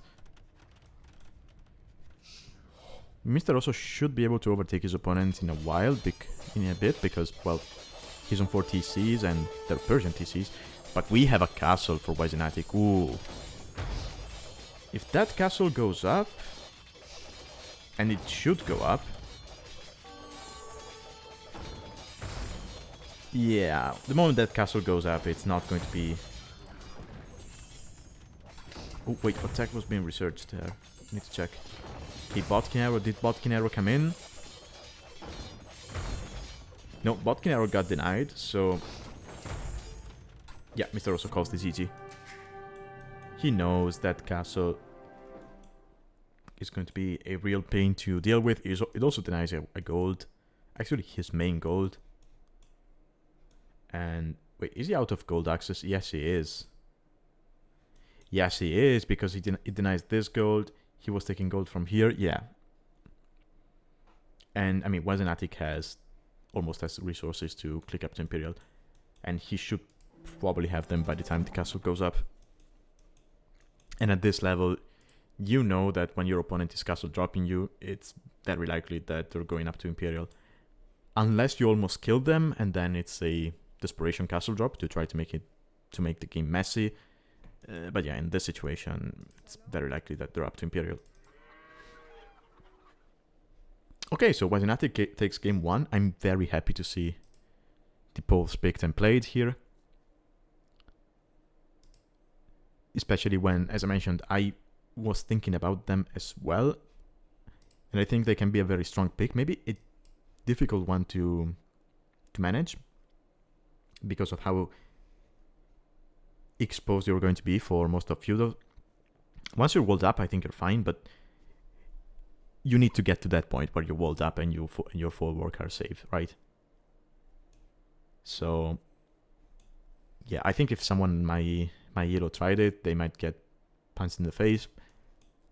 But yeah, someone at Wisenatic Zero can probably pull it off. Okay.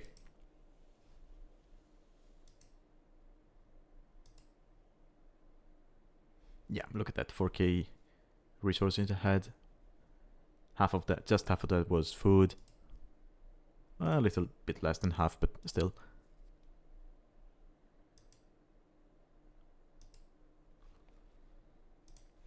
Okay, so that was game 1, with a very strong show from Wisenatic, especially against Persians, right? Because you look at Persians and you think, oh, they're going to be ahead in vills, they're going to be ahead in eco.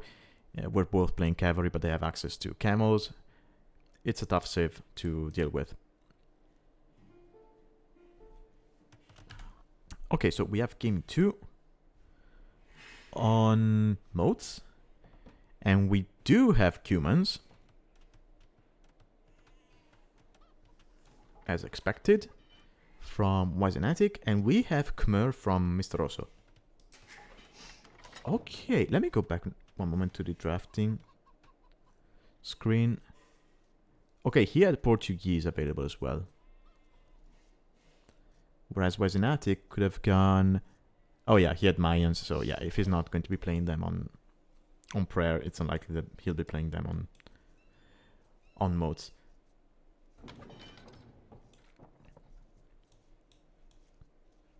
Okay, so humans, that can be very strong on this map. Ooh, look at that. MrOso might be able to find 3 sheep. Okay, no, just 2. Still, that's nice. And he knows about this board. Ooh. Okay, no, I thought he would be going back to lame it, but no. So yeah, humans, especially if you can get a nice spot for the second TC, they can be very strong. Okay, Wisenatic is going there for a lumber camp. And this is going to be quite the safe area. You can just wall like this. This would be a nice spot for the second TC. It's in the back. And then you can just wall here and your opponent will have to take down this wall and walk all the way back there. MrOso trying to lame the board. He's going to keep the gate open. I don't think Wisenatic is going to be carrying too much. He needs to be careful about the pig, which is going to be lamed.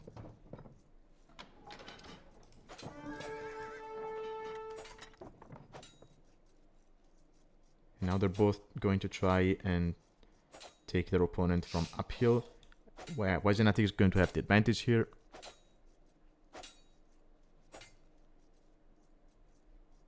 And he's going to back away because of the 2. He knows he's going to be the one faster to feudal age. So he doesn't want to give away HP now, right? Because he knows he's going to be faster to feudal. And in feudal, your scout gets stronger, attack-wise, and faster. And if you're humans, you get even faster because you have plus 5% movement speed. So he knows that he's eventually going to be winning the fight in feudal anyway. He's going to be finding the deer and the boar. And yeah, he's going out with the villager. I thought I saw Loom coming in. Yeah, I thought he was getting Loom. He just cancelled it. Ooh.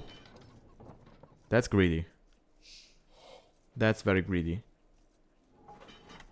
Also, no Loom on the villager.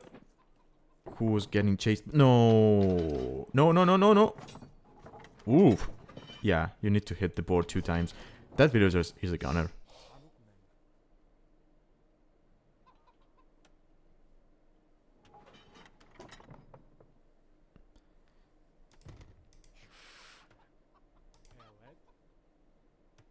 Oh.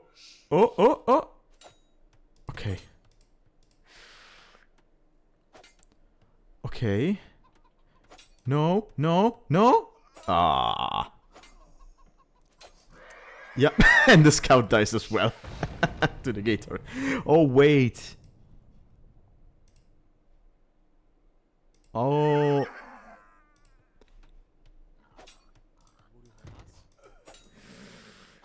Okay, no, the crocodile used the charge attack on the Vil, not on the scout. Okay, okay, okay. So, yeah, Wisenatic, he's not going to be happy about this.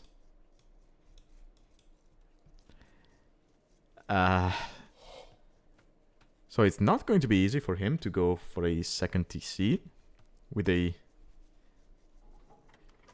nice timing. He's behind by 3 Vils, in part because of he lost the Vil, in part because he idled for 29 seconds, and I think, yeah, eventually after the game is finished, I look back to that, but I think he was getting Loom, and then he cancelled that, so that may be one of the reasons why he's behind by 3 Vils. And he's still going to be to manage going up with 17 bills and boom, so that's basically that's kind of like going up with 18 bills. Do not lose the bill to the boar. Okay.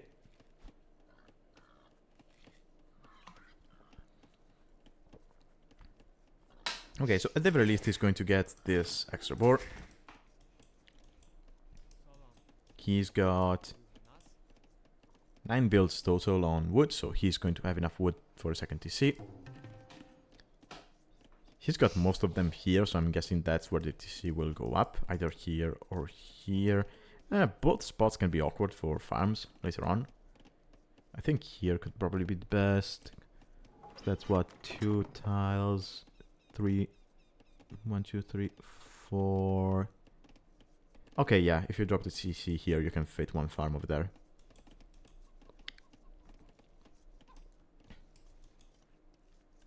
MrOso.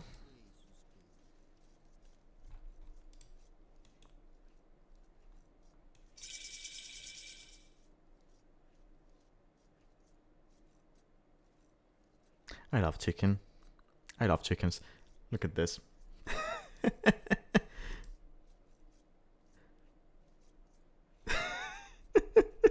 Oh, that's so damp. Okay, second TC from Wisenatic.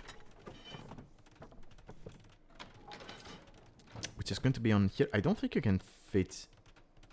No, you can fit a farm in between that. And I guess you can also take that shorefish with the villager.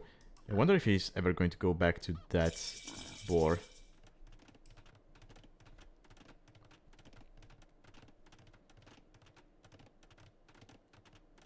Okay, MrOso got to feudal. Being Khmer, he doesn't need the second buildings. Sorry, the 2 required buildings. So he just clicks to castle straight away.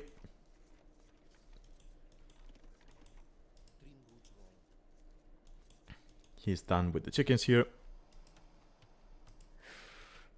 And he's just pushing the deers, getting the extra boar. So he doesn't seem to be too worried about the fact that the human player seems to be booming on 2 TCs, although... Yeah, this one. Yeah, that's a late uptime if you're going 2 TCs. So he might be thinking that maybe his opponent is not going to for the 2 TC boom, or that he screwed up the build, so...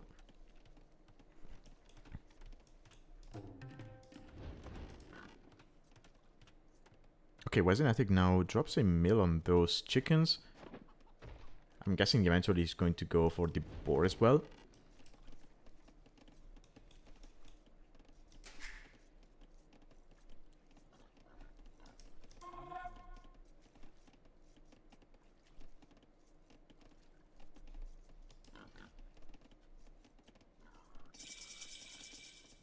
Oh, would you look at that? Boars have a bonus attack against camels. Ah, I guess it makes sense because of the camel scout.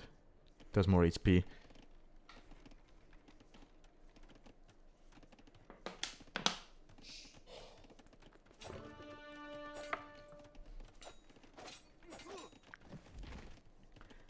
Second TC for MrOso, who is going for the eco approach here.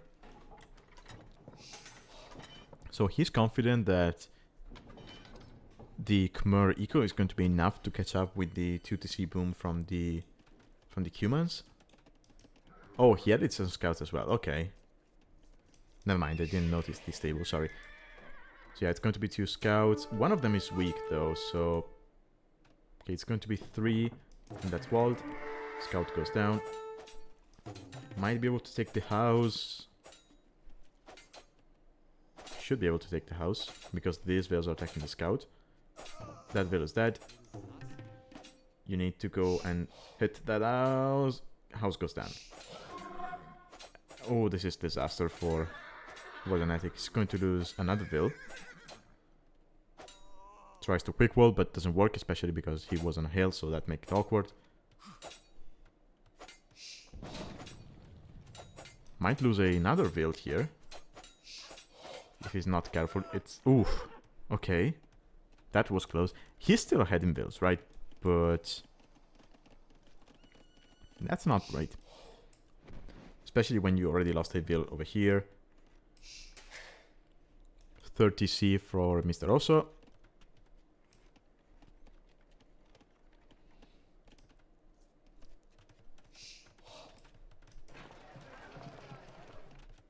Whereas Wisenatic going for the blacksmith, going for the market, so he's starting to think about Castle Age.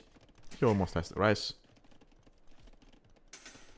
And by the time he gets to Castle, he still should have the bit advantage. That said, MrOso might be behind in bills because, well, he's facing humans, but he still has the farming bonus from the Khmer, which make it very, very nice for him.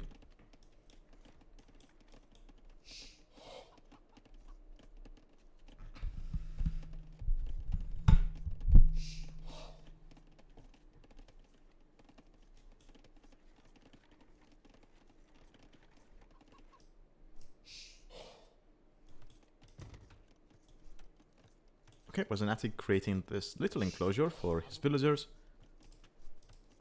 Doesn't want to risk it.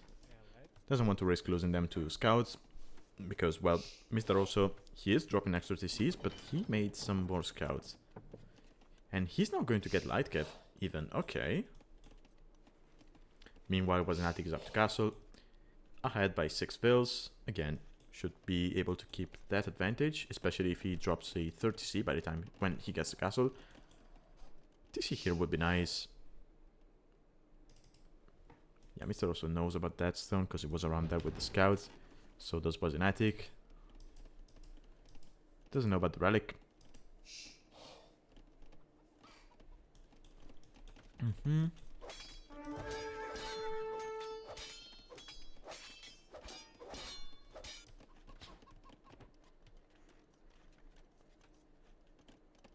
Oh, he's also going to get wheelbarrow.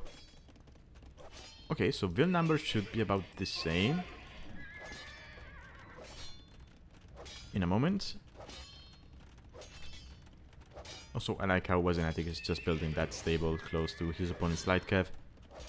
MrOso not even caring.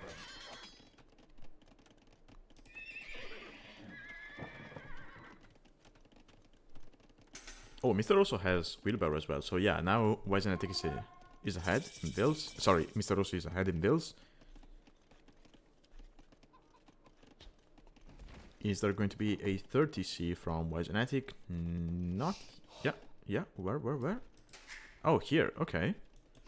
Well, I guess you got the hunt. Okay, he's going to make a single camel to take care of the light cav, which are just lurking around. 40C for MrOso. That's a nice position. Very nice spot. It's going to be on the gold, on the wood line. Yes. And again, if you could just wall like this, the TC is going to be in the back. Light cav trying to get in from here.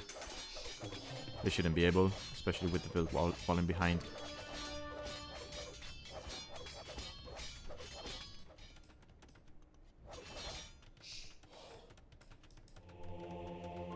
Okay, Wisenatic getting a monastery.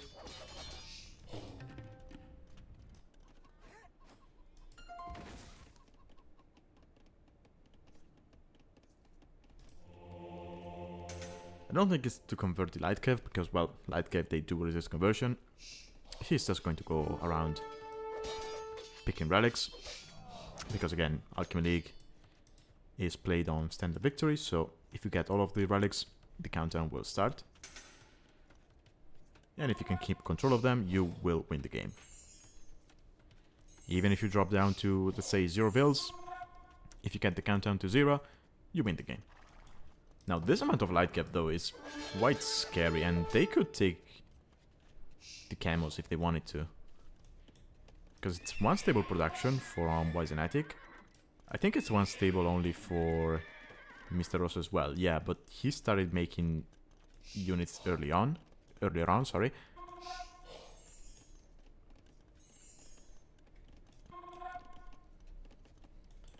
Okay, now it's 4 camos. Okay, now they should be enough to take the fight. Mr. Oso getting closer and closer to Imperial Age's resources. He's got a little forward going on here. And he's about to have enough stone for a castle. I wouldn't be too surprised if we saw these Vales drop off the stone, go forward to drop a castle here, and at the same time Mr. Oso clicks up to Imperial.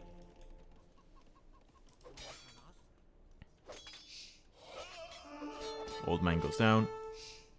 One relic will come in because the monk can just jump into the TC. With the relic. Yeah, there's the castle. Just 100 gold, oh, sorry, 50 gold, and Mr. Oso can go up. Did he get market? Nope. Yeah, this is something that you usually run. It's an issue that you usually run into when you're playing Khmer, especially in arena. You do not need the market for your uptimes, so you just do not build it, and then you get to the point when you're like, oh, I'd like to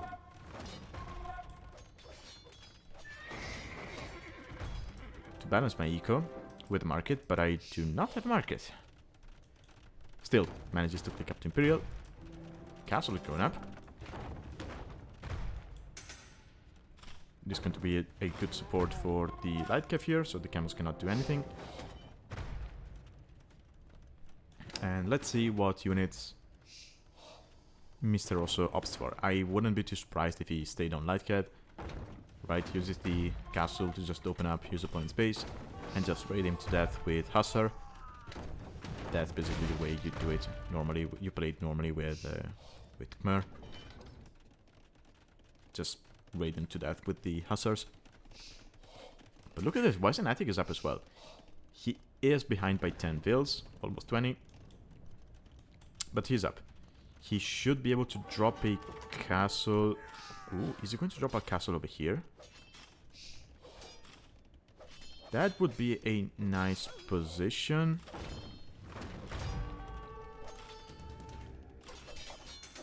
Mr. Oso does not know about that, so that castle should go up. If he knew, he could probably deny it with the Magna, because there's only 9 vills. But yeah, that's going to be a nice position. Now, I don't think a trap from... yeah, a trap from there would not be able to take down the castle. It would have to roll forward. But still.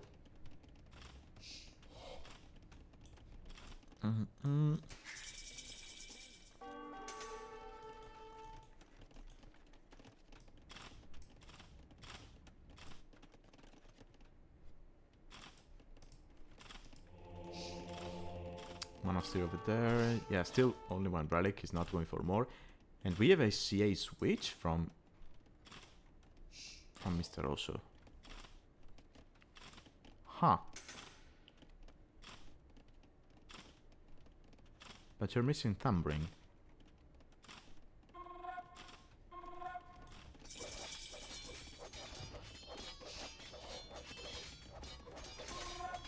Okay, light cav will get through this. No?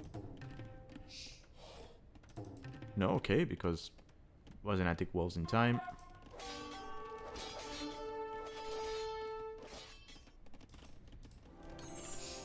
The castle here is being trapped. But it should be fine. Oh, it's hard to tell.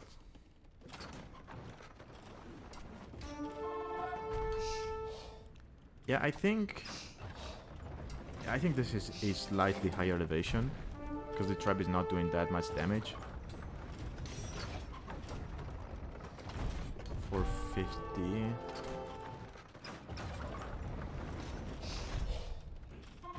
Yeah, it's slightly higher elevation. Yeah, because we have no masonry in. Just came in for the Khmer player. University over there for Wisenatic. Probably to get ballistics or chemistry. Definitely not Sage Engineers, because humans do not get that. Khmer do.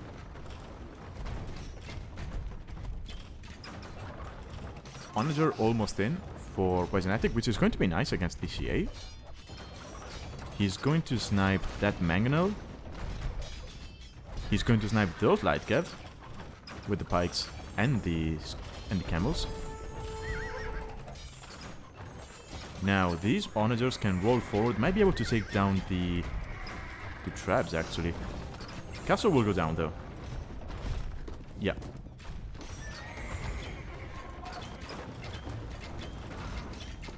Onagers. Ooh, almost took down the trebuchets.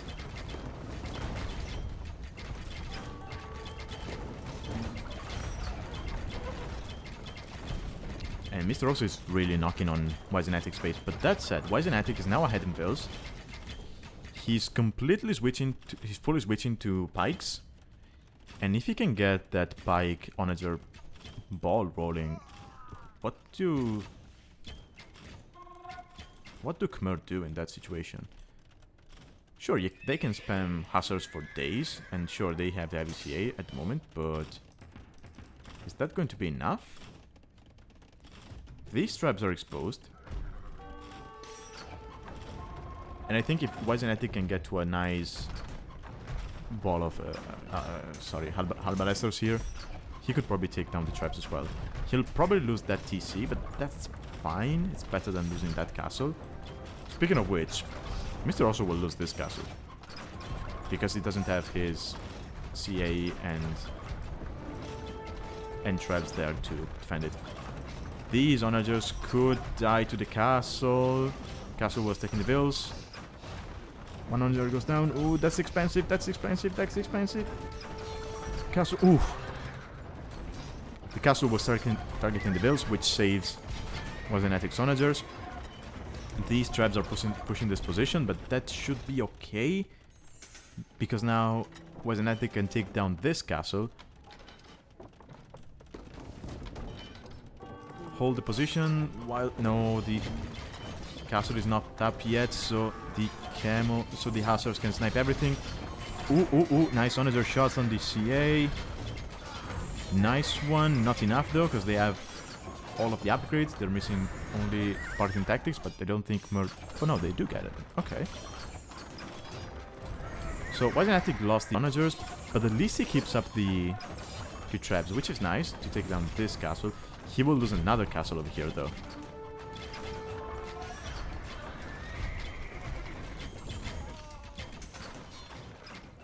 And the problem for Wisenatic at the moment is that his forces are completely divided. MrOso has everything in a single spot, from which he can attack two different angles. Wisenatic has to defend those two different angles, and he cannot switch sides that easily. Another castle is going to go up here. Maybe it will get denied, but yeah, it's definitely going to get denied by the Hussars.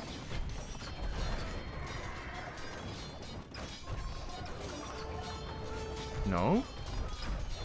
Okay, no, but then there's nothing to take down these traps from MrOso, so what does Wisenatic do? He's just going to be watching as these traps roll forward and take down the castle. In the meantime, though, MrOso is kind of wasting units HP here underneath the castle, but yeah, that castle doesn't do that much. Botkin is not in. All of the armor upgrades are in for the heavy CA. So yeah, MrOso can just be cheeky and sit underneath the castle, snipe the traps and go out. And get out of the way, sorry. Again, this castle will go up. Still no masonry. That could have probably helped in keeping these castles alive. Yeah, and Wisenatic calls this easy. I mean, he's got a nice position over here. And all things considered, yeah, he's behind by 15 vills, but that's not the worst. But yeah, again, the fact that he had to fight on two different positions, and he was mostly on Halberdier now. He actually doesn't have that much military on the field. Whereas his opponent was attacking from a single spot. Or rather, his opponent's army was in a single spot from where he could attack two different angles quite easily. At the end of the day, that's probably what won MrOso the game here, right?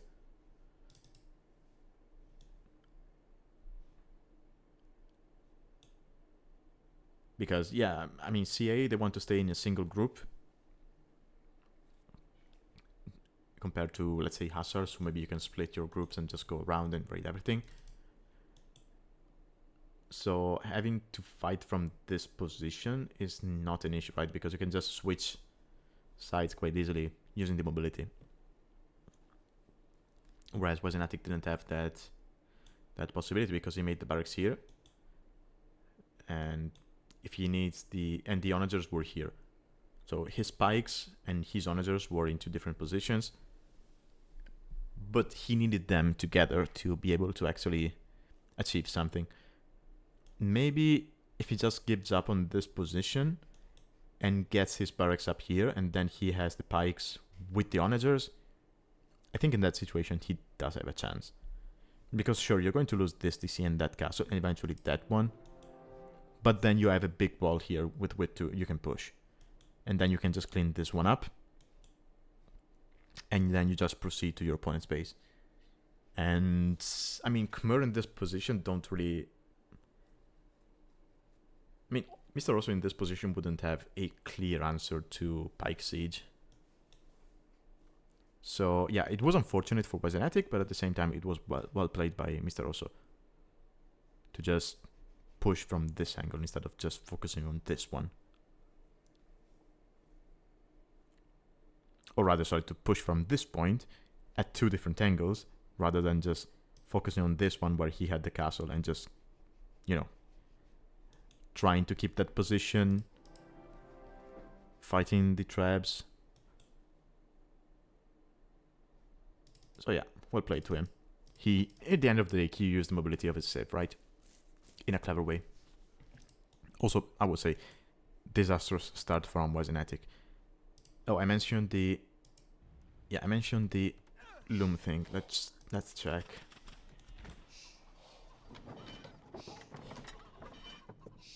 I think it was about around 13 bills. He probably got housed. Queued loom. The house went up in time. Yeah. Yeah, there it is.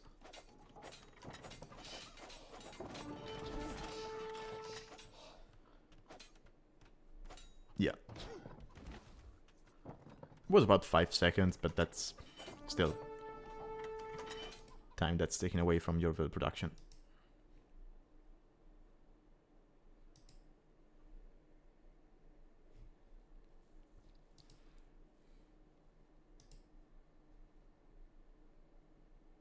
Yeah, that's the other thing. Wisenatic was never able to get to his ideal composition because I think... Actually, how many times have I said this? But yeah, I think if he gets to Halberdier Onager, then he has a very good chance to win the game. Eco, I mean, he was behind, but not by that much, especially when you think he was facing Khmer Eco. I mean, MrOso was 5k resources ahead, and he was 4k resources ahead, and he was 5k resources ahead when it comes to food. So, yeah. Yeah, look at that. Wisenatic actually made more villagers.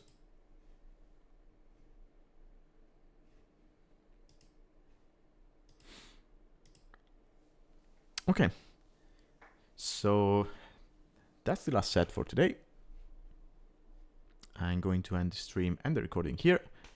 Thank you to anyone who watched and joined. I hope you enjoyed what you saw. I'll be seeing you next time, which probably might be the last cast for Season 7, because again, it's about to end. So, yeah, have a good one. Bye-bye.